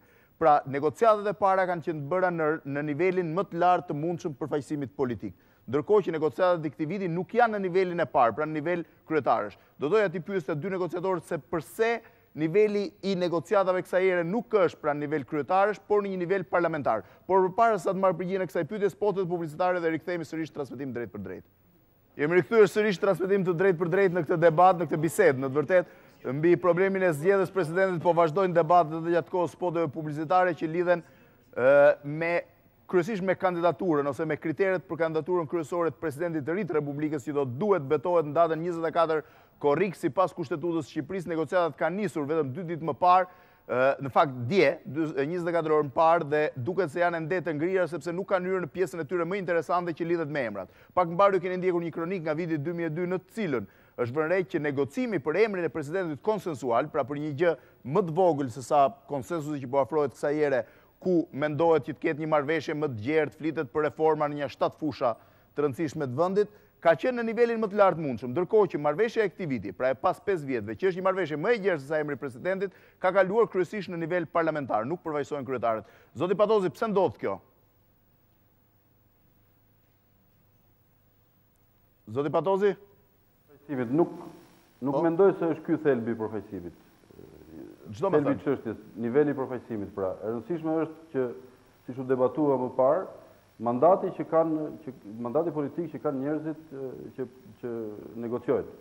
Dhe mua më vjen mirë që zoti Klosi pranoi që ka mandat plot për të negociuar lidhur me këtë çështje. Zoti Klosi, po le të bëjmë pak optimistin edhe le të themi ndoshta këtë radhë mas 5 vjetësh 2 kampet politike kanë më tepër besim që kjo është çështje më e lehtë për të zgjidhur se sa 5 vjet më parë. Ajo që ne duhet theksojmë, me që u kthyem 5 vite më pas, është mënyra se si u zgjodh presidenti i atëhershëm. Unë apo majoranca mund të ketë rezervat e veta të mëdha për produktin që doli nga ajo, po gjithsesi ne i mbetemi formulës. Formula e duhur dhe ishte teknologjia e duhur për të prodhuar kreun e shtetit. Po. Dhe unë po rikthej në vëmendjen e publikut faktin që të dy palët ulën pa paragjykime dhe vetëm ulja pa paragjykime solli atë rezultat. Solli zgjedhjen e presidentit të Republikës. Ja, ta pyes dhe Klosin dhe ju e hapi. Me të parën, në raundin e parë për shkak se të dy palët i lejuan njëri tjetrit që të propozojnë dhe të miratojnë. Pra, ju e dini që propozimin e parë e bëri majoranca atëhershme, kryeministri atëhershëm zoti Nano, dhe emri ambasadorit Kuke. Po, ishte emri ambasadorit Artur Kuko, i cili për rrethanat e tij nuk e pranoi, por opozita e pranoi menjëherë kandidaturën e ofruar nga majoranca. Gjë që nuk po ndodh tani dhe ky është problemi, ky është thelbi që ne nuk e kemi nisur me këmbë të mbar negociatat. Zoti Klosi, përse kësaj here negociatat nuk janë zhvilluar në nivel kryetarësh? Fevzi, nëse stafi i emisionit tuaj do të ishte treguar pak më i vëmendshëm, do të kishte rëmuar pak më tepër në arkivat e televizionit tuaj, Dhe në ato vite, mbaj mend, kam qenë unë një nga negociatorët bashku me zotin Dede, kemi pas përballë zonjën Topalli dhe zotin Rusmajli, në një negociat shumë të vështirë për të arritur një material të parë që firmosin Nano dhe Berisha. Ka qenë pa shuvap atëre kur firmosin për herë të parë në zyrat e OSBE-s për ngritjen e komisionit bipartizan. Ishte shkrirja dhënia dorës dy armiqve aq të betuar në atë kohë. Po flasim për negocimin për presidentin.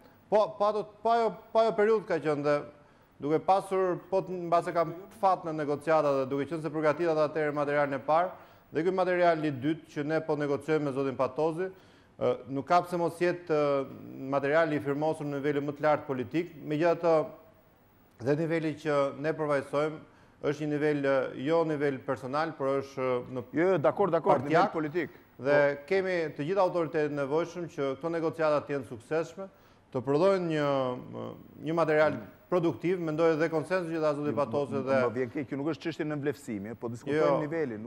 Keni sigurt që nuk e marrë se në vlefsim, e marrë si pyetjen tuaj pashu provokojnëse, por mendoj që një takim i mundshëm ndërmjet dy liderëve kryesor pashu do t'i shërbej politikës. Megjithatë nuk është qëllim vetvete takimi Berishës me Ramën, në vetvete është zgjidhja e këtij problemi që mendoj që do të realizohet mbase jo vetëm si kërkesë jona, natyrisht dhe në presionin ndërkombëtar. Zoti Bushati? Dhe në mungesë të votave që ka mazhoranca e sotme. Po, zoti Bushati? Unë prap duhet bëj rolin e atij që nuk bën sikur nuk i di gjërat, dhe prandaj duhet i kundërshtoj të dy parafolësit, edhe zotin Patozi, që thot nuk është çështje personash takimi, edhe zotin Klosi, që pak a shumë tani në fund tha të njëjtën gjë. Është gjithashtu dhe çështje personash që bëjnë llogaritë e tyre politike mbi një ngjarje gjithashtu politike. Nga njëra anë, kemi zotin Berisha, që nuk do ta njohë liderin aktual të opozitës si lider të opozitës. Ka deklarata publike për këtë. Varet nga zoti Berisha, varet nga opozita që ka zgjedhur lider. Patjetër. Por gjithashtu kemi deklaratat, lideri de facto, lideri de jure e tjerë, nuk do ta njohë Edi Ramën dhe prandaj nuk do t'i japi beneficin e zgjidhjes në një tryezë të kësaj çështje.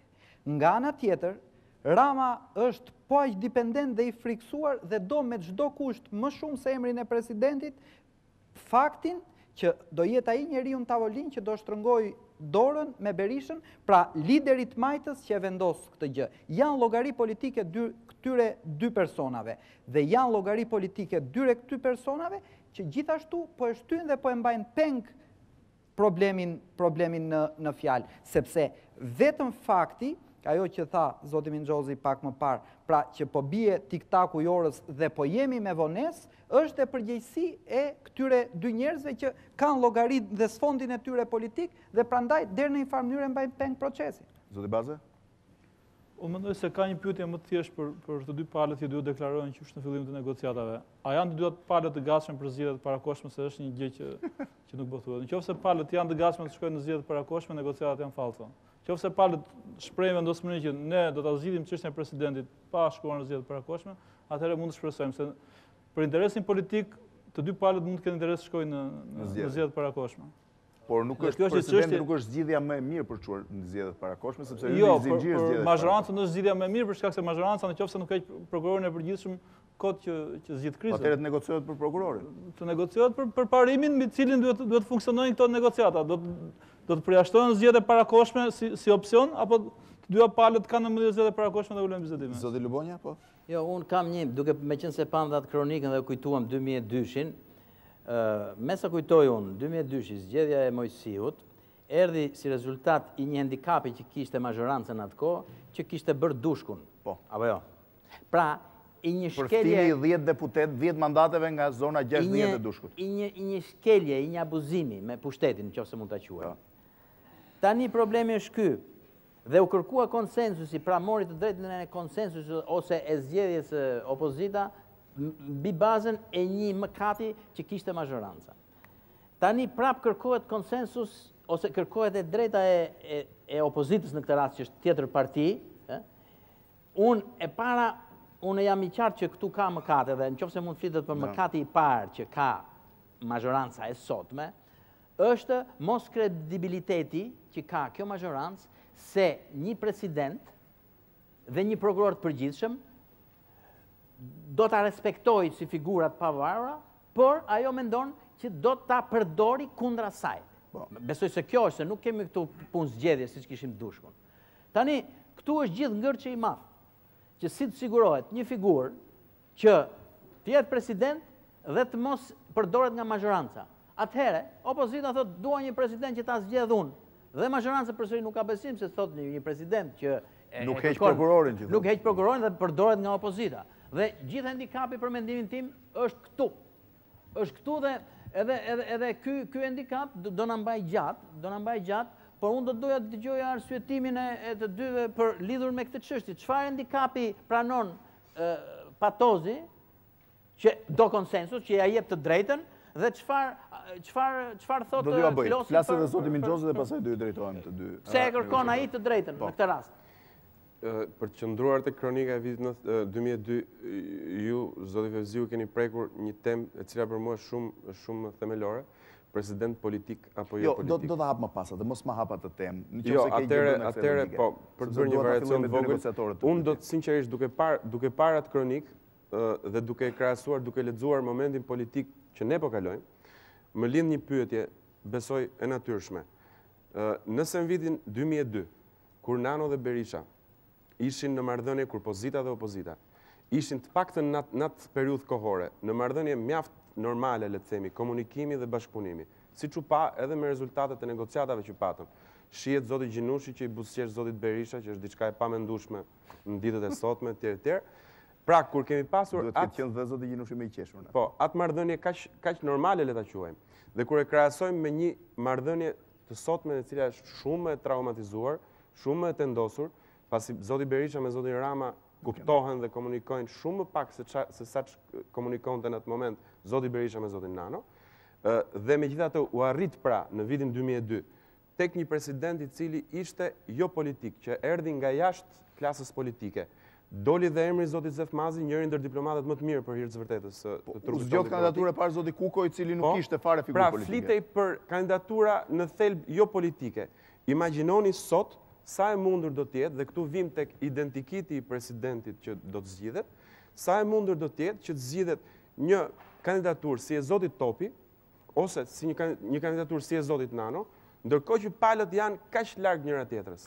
Me këtë mosbesim kaq të thellë, të zgjedhin politikan të profilit lartë si këta dy logjikën atëre të studios të dy kandidatë. Zoti Fatosi, sa i predispozuar jeni ose cila është preferenca juaj? Një figurë e mirëfillt politike, pra e nivelit politik, apo një figurë jashtë politikës nga shoqëria civile apo bota akademike? Preferencë po flasim. Tani, unë jam politikan dhe sigurisht që do ishte fyrje për gjithë klasën politike në rast se ne do të përjashtojmë nga mundësia e kandidimit për kreun e shtetit të gjithë politikanët. Dhe është një, unë do thua një turp që diskutohet ende, që krye politikani i vendit nuk duhet jetë politikan. Dhe ne kemi një shembull shumë negativ për fat keq. Ne kemi një operacion të dështuar, kemi një produkt të dështuar, i cili është mishërimi më i mirë sepse klasa politike duhet jetë ajo që duhet të zgjedhë presidentin e Republikës dhe presidenti i Republikës duhet jetë përfaqësues i klasës politike. Jo, sigurisht, jo me çdo çmim, jo me çdo kusht, por precedencën duhet ta ketë klasa politike. Ne kemi një president të Republikës sot, i cili vjen rreshton biznesmenët përballë dhe i thotë: "Ju politikanët bëjnë KKK, kurse ju bëni vezët." Sepse veten e konsideron jo politikan, ndërkohë që është krye politikan. Dhe ky është një problem shumë i madh. Domethënë një person të cilin kjo klasë politike me të mirat të këqija të kësaj, mund të ketë më shumë të këqija, por nuk ka shumë rëndësi. Kjo klasë politike e ka zgjedhur, e ka mandatuar, i ka dhënë votën dhe besimin e vet. Ky njeri për 5 vjet rresht, nuk e ka mësuar dot që është politikan dhe është krye politikan. Atëherë si mundet që me këtë shembull të dështuar, ne duhet që të përjashtojmë politikanët nga kandidimi. Është një mungesë e madhe respekti dhe dinjiteti për çdo politikan, çdo njeri që merret me politikë në këtë vend, që të dekurajohet dhe të privohet nga e drejta për të aspiruar kreun e shtetit. Faleminderit. Ky shembull është t'ja drejtoj zotit Klosi tani pyetjen që mos zgjatemi shumë në argumentim. Zotit Klosi, midis një presidenti politik dhe një presidenti jashtë politikës, bota akademike... Natyrisht, preferencat dhe tona shkojnë drejt një politikani, preferencat tona do të shkojnë drejt një politikani i cili natyrisht nuk mund tjetë një politikan i cili vjen nga një treshe drejtuese një partie, pra kryeministri tjetë... Jo, nuk ka rëndësi, qëndrojnë në nivel politik, do doja të shpjegoja që ajo çfarë nuk pranojmë ne është që kryeministri tjetë kryetari një partie, nën kryetari tjetë kryetari i parlamentit dhe në kryetari tjetër tjetë kryetari i shtetit.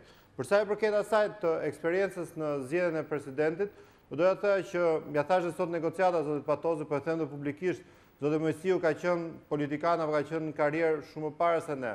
Dhe për ne vazhdon ngelet një model shumë i suksesshëm se si mund drejtohet shteti dhe si mund të jetë një njeri krejtësisht i pavarur nëse vjen nga politika ose jo.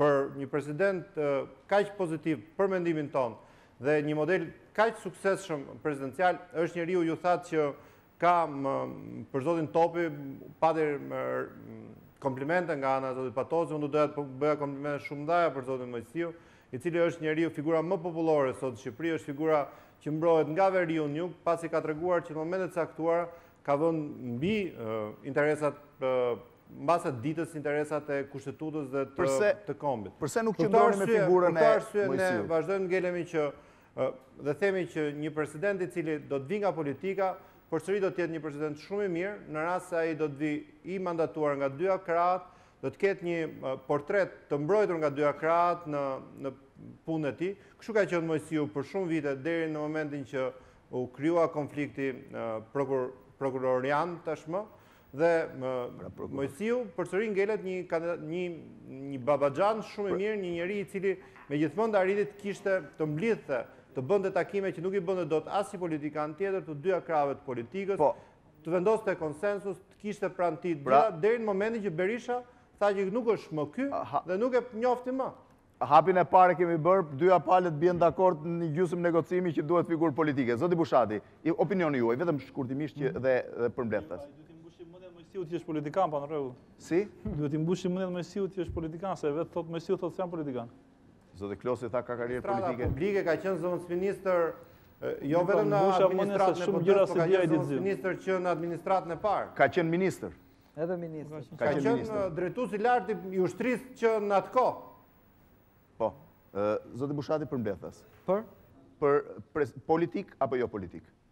Me argumentat përmbledhura, e lutem vetëm. Unë nuk përjashtoj asgjë, po mendoj që presidenti duhet jetë njeri politik, duhet jetë për politik edhe për një fakt të thjesht, sepse në çdo profesion dhe në tonin dhe një inxhinier dhe një mjek, edhe një politikan, ka nevojë për një karrierë politike. Dhe kulmi një karriere politike, sidomos në një moshë caktuar, është presidenti. Dhe ti nuk mund t'i heqësh një njeriu që ka aspirata, ka ambicie, ka tjera, të drejtën që karriera jote ty mund të çojë deri këtu. Nuk e si heq majën e karrierës. Majën ja rezervon dikujt që deri rasti.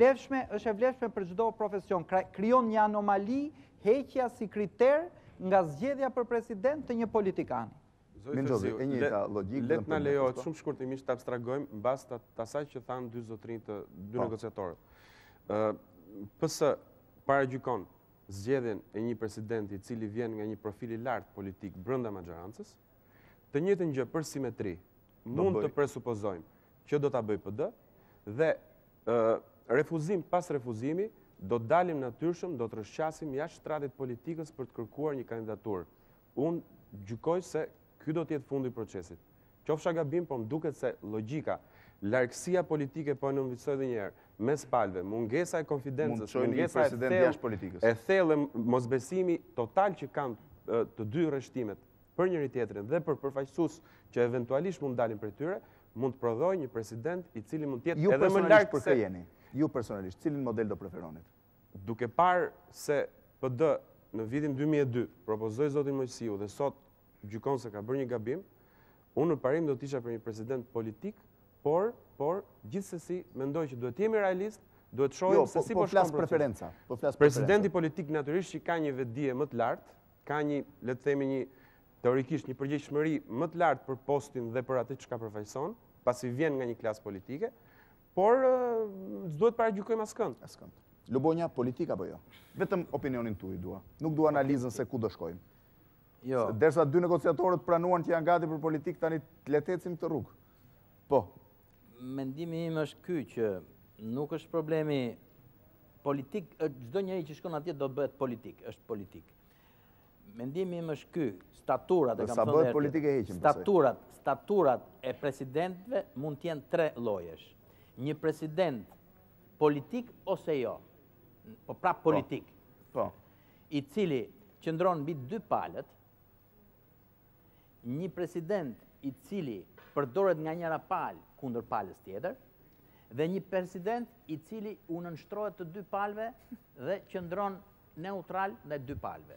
Mendimi im është ky, që Mojsiu u vu me mendimin se BD-ja do ta përdorte me qenë se kishte qenë PD-ist, më vonë si specialistë që janë socialistët arritën që Mojsiun ta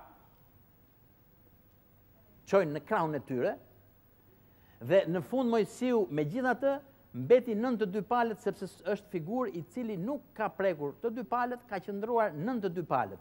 Dhe politik ose jo, këtu diskutimi bëhet a ka mundësi një mbi 2 palët, a mund të dalë njëri që të përdoret nga njëra palë ose nga tjetra, apo do të zgjidhet një president i cili do të nënshtrohet 2 palëve. Cila do ishte preferenca juaj?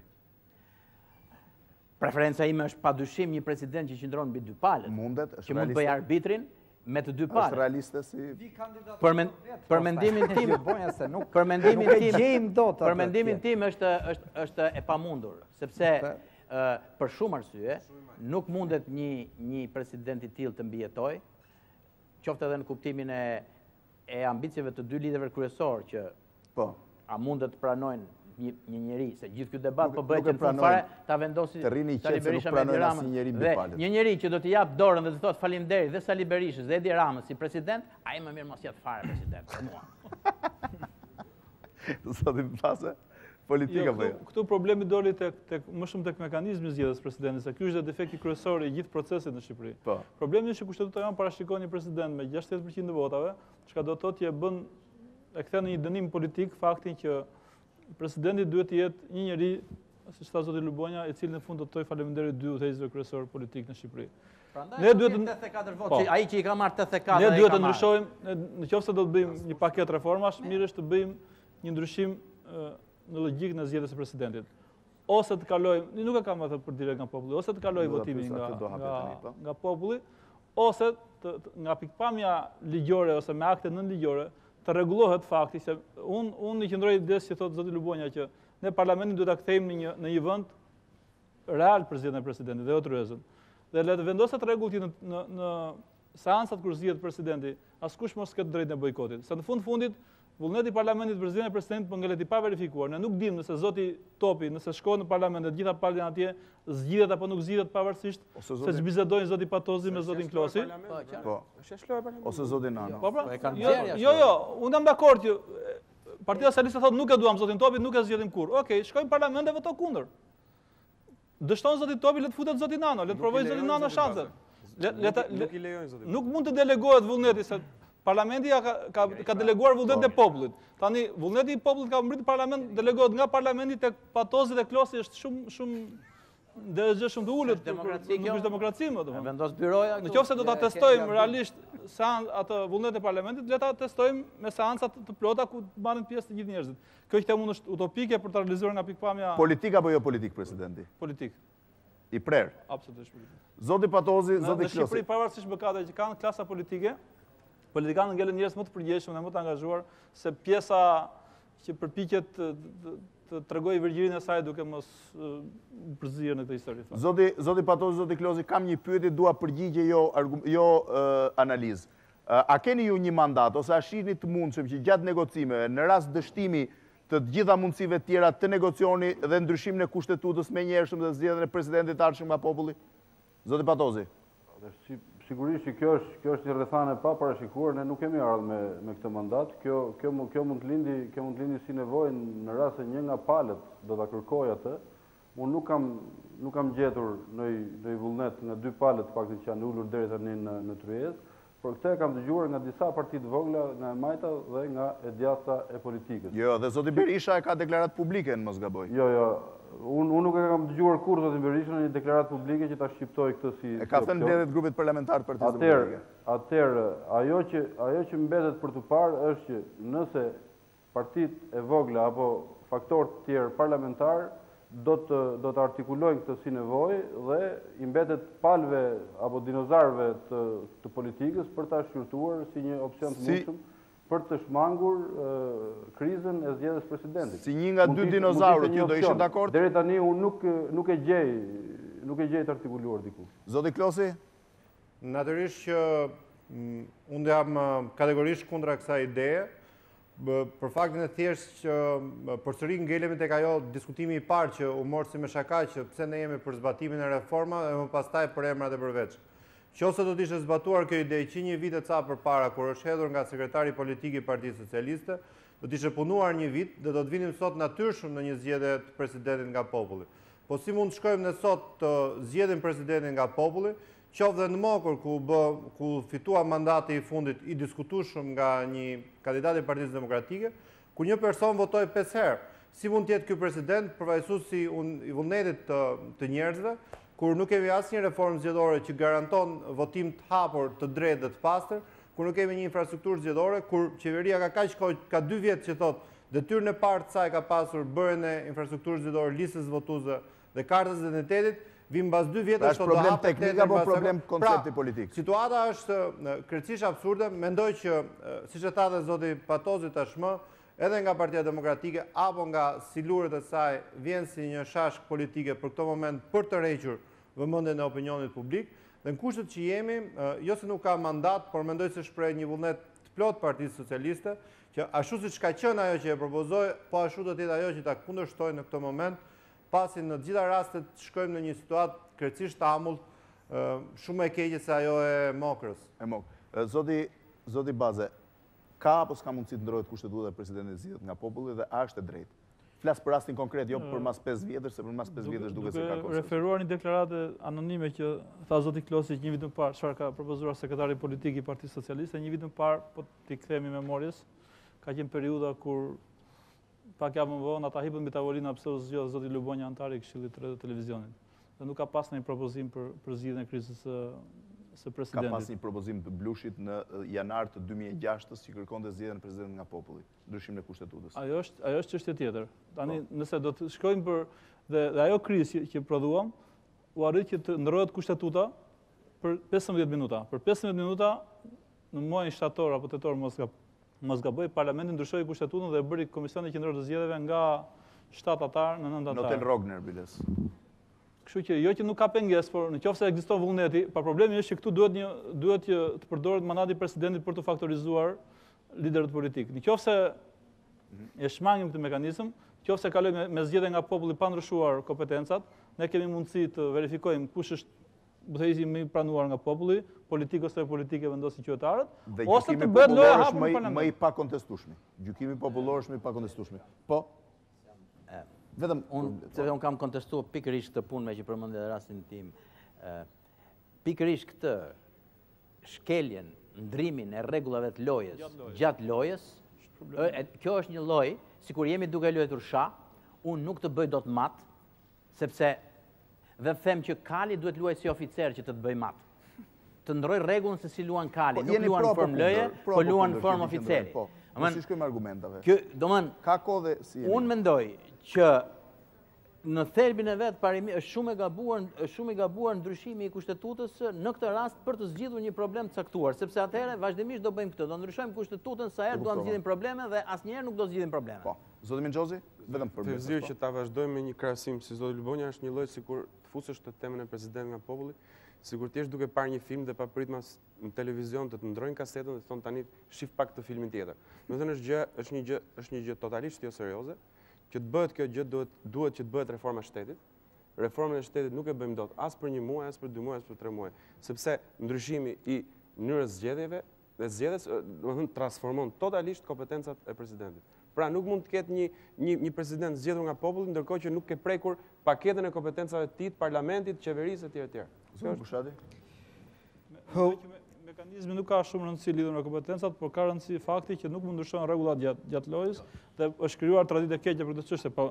Nëse biem dakord që herën tjetër janë dakord që në herën e ardhshme krijohet një efekt domino që është vështirë ta faktor politik. Nëse ti jep një kompetencë presidentit, duhet ja marrësh dikujt tjetër. Zoti Bushati, problemi është mos i kompetencë, ndryshojmë mekanizmin e zgjedhjes. Pa i shtuar, pa i prekur këtë atyre që thanë Lubonja dhe Minxhozi, unë doja të shtoj edhe një tjetër. Më ka çuditur shumë fakti që ky propozim është pranuar edhe nga goja e kryeministrit Berisha, sepse duhet bëj një krahasim, megjithëse krahasimet gjithmonë çalojnë dhe mund të gjehet një gjë mbrapa, po për shembull unë kam qenë një nga ata që e kam mbështetur zotin Berisha kur para zgjedhjeve të parakohtme thoshte ishte poshtë kërkesën e socialistëve për ndrim të kushtetutës dhe për zgjatje të mandatit.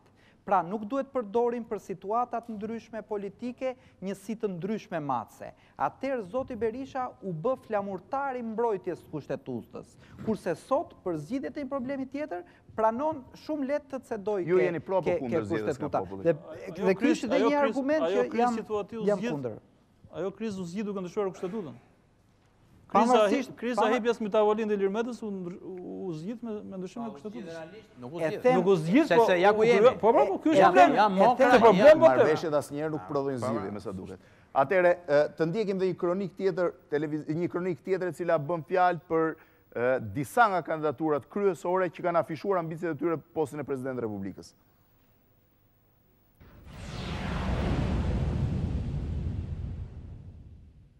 Do kandidoni ose a do deklarojni një kandidat zyrtar, pra që keni marrë këtë vendim për presidencën e Republikës Shqipërisë?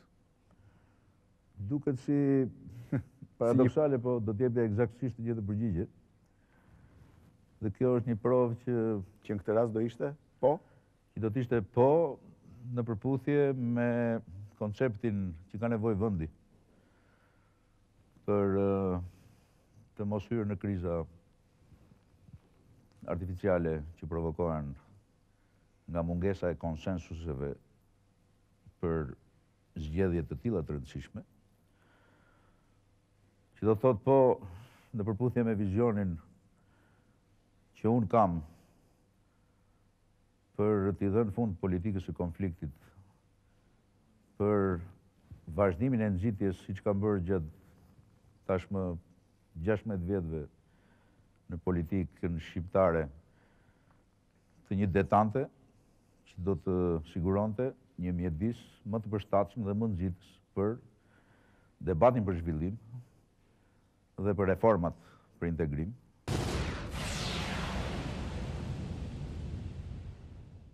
Zotë Tope, i qëndroni ju idesë bërë publike se ju jeni kandidati zyrtar i Partisë Demokratike për Presidentin e Republikës? Natyrisht, kjo është një gjë e hapur.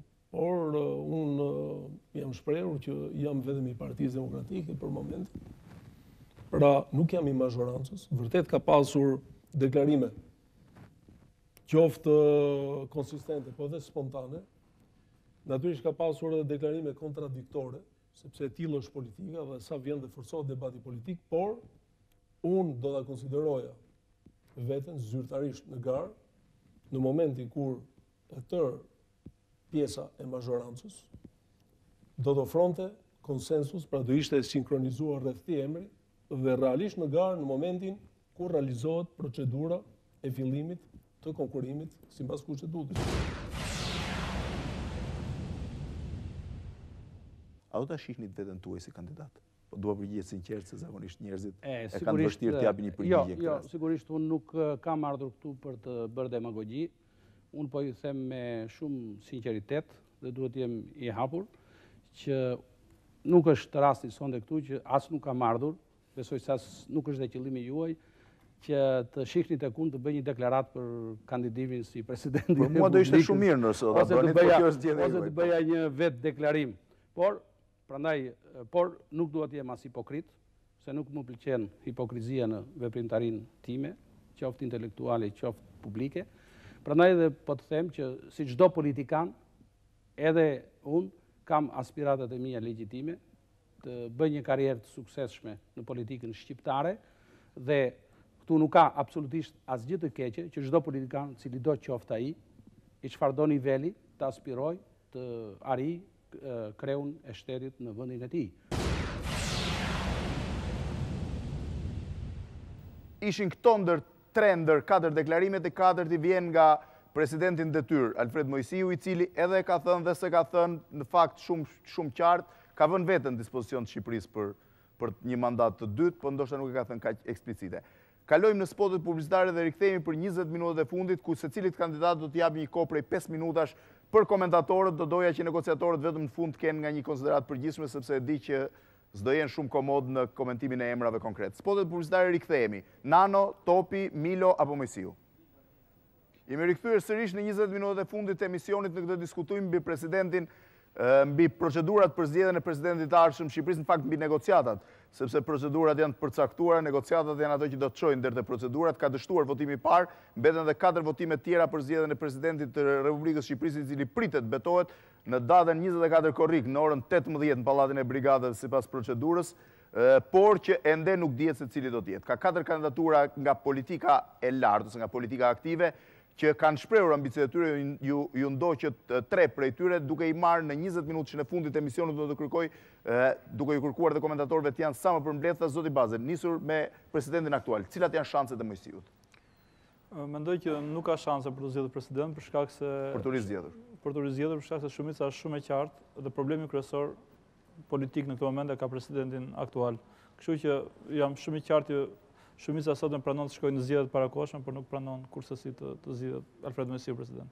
Zoti Bushati, cilat janë shanset? Edhe unë mendoj që shanset janë të vogla, jo për mënyrën se si zoti Mojsiu e ka kryer detyrën, sepse për atë mënyrën se si e ka kryer, ndoshta edhe mund të ishte një kandidat. Javë në ardhshme do bëj një emision për këtë çështje, kështu që më mirë përqendrohuni vetëm te shanset. Por mendoj se ka një imoralitet në këtë punë, sepse njerëzit që e glorifikuan më shumë nuk e propozojnë as si kandidat.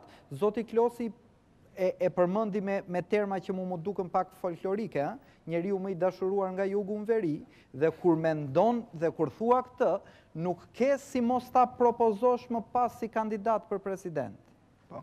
Zoti Minxhozi, shanset.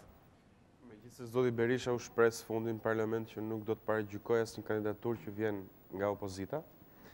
Unë gjykoj se loja e ashpër që ka luajtur opozita kundër presidentit ja zvoglon mjaft shanset atij për të rizgjedhur.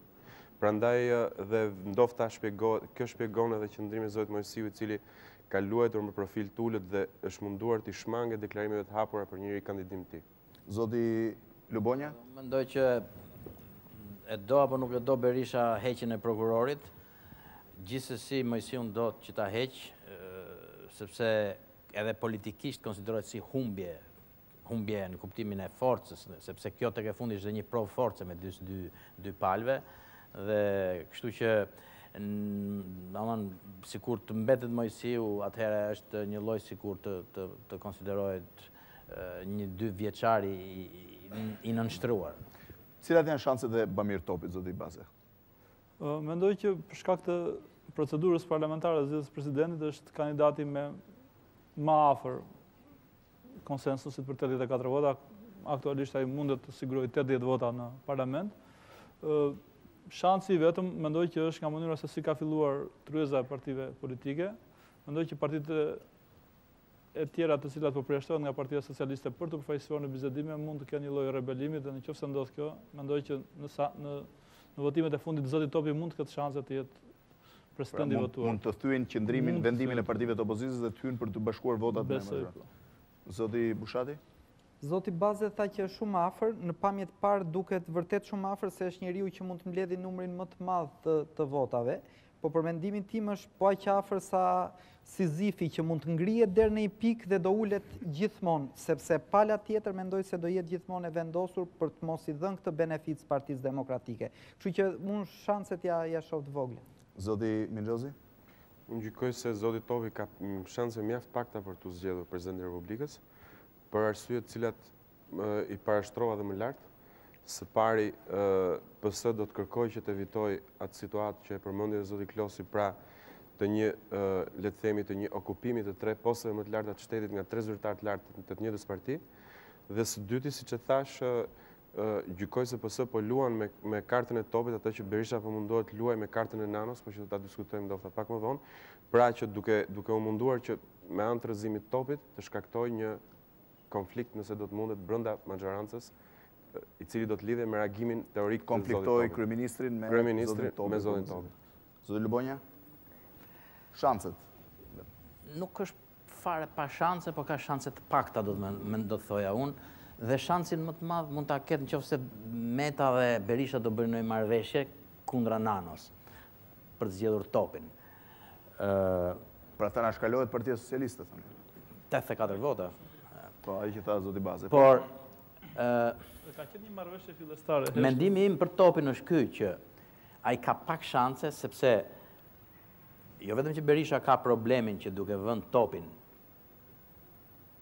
opozita gjithmonë do të akuzoj që po e përdor, nuk do ketë legjitimitet, por edhe brenda PD-s unë kam dyshimet e mia që lidhen sepse kjo zgjedhje është një zgjedhje shumë komplekse. Këtu hyn edhe anët psikologjike. Një pyetje mund ngjet, a mund të pranoj Sali Berisha një figurë brenda partisë tij që të jetë më lart se ai si president, për shembull. Është dhe një ky, a mundet kjo lidhet edhe me luftën për partinë nesër në PD, një Bamir Topi, a e mendon Berisha në luftën e tij për trashëgiminë që është ose që me Bamir Topin e merr partinë. Është shumë komplekse dhe unë mendoj që Topi është skenari i parë i PD-s, që mund edhe të sakrifikohet për të kaluar tek skenari i dytë. Fatos Nano, zoti Baze. Mendoj se ka pak shanse për të zgjedhur për shkak se ai nuk mund të zgjidhet në asnjë rrethan si kandidati i djatës, e cila ka shumicën e votave në parlament. Dhe kjo është arsye mjaftueshme që zoti Nano të jetë një faktor në zgjedhjen e presidentit, po jo të jetë një president i zgjedhur. Zoti Bushati? Unë mendoj se ka shanse më shumë se dy të parët në kontekstin kur zoti Berisha dhe majoranca që ai përfaqëson do ndjen të dobët dhe të friksuar për të hyrë në zgjedhjet parakoshme, mund përdorin në çdo moment komardare Nano në një situatë ekstreme, në një turn 5 etj. Për t'i dhënë, për të mos krijuar krizën. Vetëm se kjo zgjidhje ka një problem që prish atë ose konfirmon atë që shpesh thonë që klasa politike shqiptare, që ose bëhet kjo zgjidhje, është gjithmonë jo në sintoni me dëshirën e elektoratit dhe të njerëzve. Sepse një njeri që para 2 vjetësh shqiptarët e hoqën me vot, nuk mund ta kthejnë politikanët me kulisa në karrierë. Zoti Minxhozi, shanset. Unë do të thoya që zoti Nano ka të njëjtat shanset zoti Topi për të zgjedhur president, pra mjaft të pakta. Në pamjet parë duket sikur ai është disi më i avancuar se kandidati demokrat, pasi ka deklaruar 16 firma të mbledhura dhe teorikisht këto do t'i lejonin që nëse do t'i shtohej i gjithë kontingjenti i votave të opozitës, ai do t'ishte teorikisht president i Republikës, por nëse do t'i mbaheshim logjikës së procesit konsensual, atëherë do të kuptonin se përse zoti Nano trokiti në derën e fundit ndofta në këtë qytet ku do të donte të shkonte, në derën e zotit Rama, përse ai u kthye në grupin parlamentar në kushtet kur ai ka deklaruar tashmë se nuk bën më pjesë këtë grup, pra përse ai po përpiqet në mënyrë kaq këmbgulse për të marrë jo vota, jo numra, sepse numrat mund t'i ketë, por mandat politik, pasi, siç e tha dhe zoti Baze, nëse s'gaboj, Nano nuk do të doj kur tjetë kandidat dhe Berisha nuk mund të lejojë vetes si Nano tjetë një kandidat i opozitës. Nano do të kërkojë tjetë kandidat i opozitës. Lubonja? Për mendimin tim ka pa më shumë shanse se sa Topi. Për disa arsye. Në qoftë se Topi eliminohet dhe me kontributin e opozitës, e cila thot kandidati duhet të jetë i yni, atëherë si që është deklaruar, Nana nuk mund mos bëj pjesë në një ndër propozimet e të majtës. Atëherë, Nano ka disa avantaje që mund të çojnë president. Berishës me Nanon president i leverdis më mirë një, po themi, si Nano, i cili dihet që ka një konflikt, po themi, me Ramën për partinë, po jo vetëm konflikt personal, po konflikt i një grupi parlamentar që është pro Nanos, ose më tepër kundër Ramës, sepse në vendin pra Nano ka një grupim parlamentar dhe mund marrë këto vota, Berishës mund t'i interesoj kur ka eliminuar Topin që s'ka që i bën, ose pse këshu i intereson, që me këtë t'i bëj luftë opozitës, pra kjo e rrit shansin e Nanos, dhe njëkohësisht Nano është figura, dhe këtë s'duhet ta harrojmë, e vetmja figurë që nuk po pret që t'i falin postin, por që po tenton ta marri me një projekt. Dhe ka një argument që, për mendimin tim, është argument që qëndron politikë shqiptare. Në qoftë se do të heqim korrupsionin dhe do themi ne jemi të korruptuar dhe nuk s'kemi çfarë i bëjmë korrupsionit. Të gjithë korruptuar jemi dhe do notojmë korrupsion. Atëherë ne problemi kryesor që na del është si ta menaxhojmë këtë korrupsion që mos kemi konfliktualitet. Dhe konfliktualitetin më të madh po na ka krijuar Berisha me Ramën. Atëherë, në këtë Nano me kartën e tij që unë zgjidh, zbus, ul tensionet, ul Ramën, agresivitetin e Ramës, gjitha këto, ky është një shans që e ka ai. Pavarësisht se unë personalisht do të kisha votuar 100 herë Topin dhe jo Nano. Për arsye të tjera që. Milo, sa më shkurt vetëm. Mendoj që ti je kandidat president është gjë e rëndësishme. Po nuk besoj që është president. Zoti Bushati? Unë mendoj që ndoshta për mënyrën absurde dhe për sistemin absurd si zgjidhet presidenti, Pascal Milo ka më shumë shanse se gjithë këta tjerët bashkë për një arsye, sepse është paradoksi që zoti Milo mund të jetë një njeri që kur nuk do i mblidhte dot 20 firma, por me që zgjedhja e presidentit, sipas gjitha gjasave, mund të jetë produkti një tavoline, është emri që më kollaj nga gjithë paraardhësit mund të pranohet nga një tavolinë. Zoti Minxhozi? Zoti Milo ka bërë atë deklarat që ju e sollët nëpërmjet kronikës për kandidimin si president, po besoj duhet parë edhe një kronikë tjetër e sotmja, e cila jepte një lajm që zoti Milo bashkë me partitë e tjera të vogla kërkojnë jo vazhdim bisedimesh për DPS për punën e presidentit, por për kalimin zgjedhje parakoshme. Pra, është një situatë në evolucion. E nxjerrin nga xhepi atë zgjedhjet parakoshme gjitha palët kur duan të kërkojnë tjerë. Është një kartë presioni mbi dy partitë e mëdha. Asnjë më seriozisht më sot. E drejtë. Por do të thoja që në rastin e zotit Milo do të ishte ndofta e vështirë për të parë një kryetar partie nga partitë parlamentare si kryetar shteti për vetë klimën e ndezur nëse i bindemi logjikës që palët janë larg. Zoti Lubonja? Edhe unë mendoj si Minxhozi që ka pak shanse ose shumë pak, edhe për një arsye se në 2005 ka votuar qeverinë e Berishës dhe pastaj ka kaluar në një ekstrem dhe ka treguar, domethënë ka humbur dhe një lloj mundësie që të pranohej më kollaj nga PD-ja, e kam fjalën. Do të ishte ekuivalent me pranimin, do thoja unë, e një figure të rëndësishme të PD-s, si Bamir Topi, për shembull, ose si Mediu nga për ta mbyllur do doja të kaloj edhe një herë tek dy negociatorët. Zoti Patozi, një pyetje, do na thoni në një emër apo jo? Atëherë lejoni që të bëj dhënë komentet e mia për kandidatët që ju sapo thatë. Jo, se ju si lejohet jeni në tryez, i paragjykoni. Jo, ne na lejohet. Na lejohet.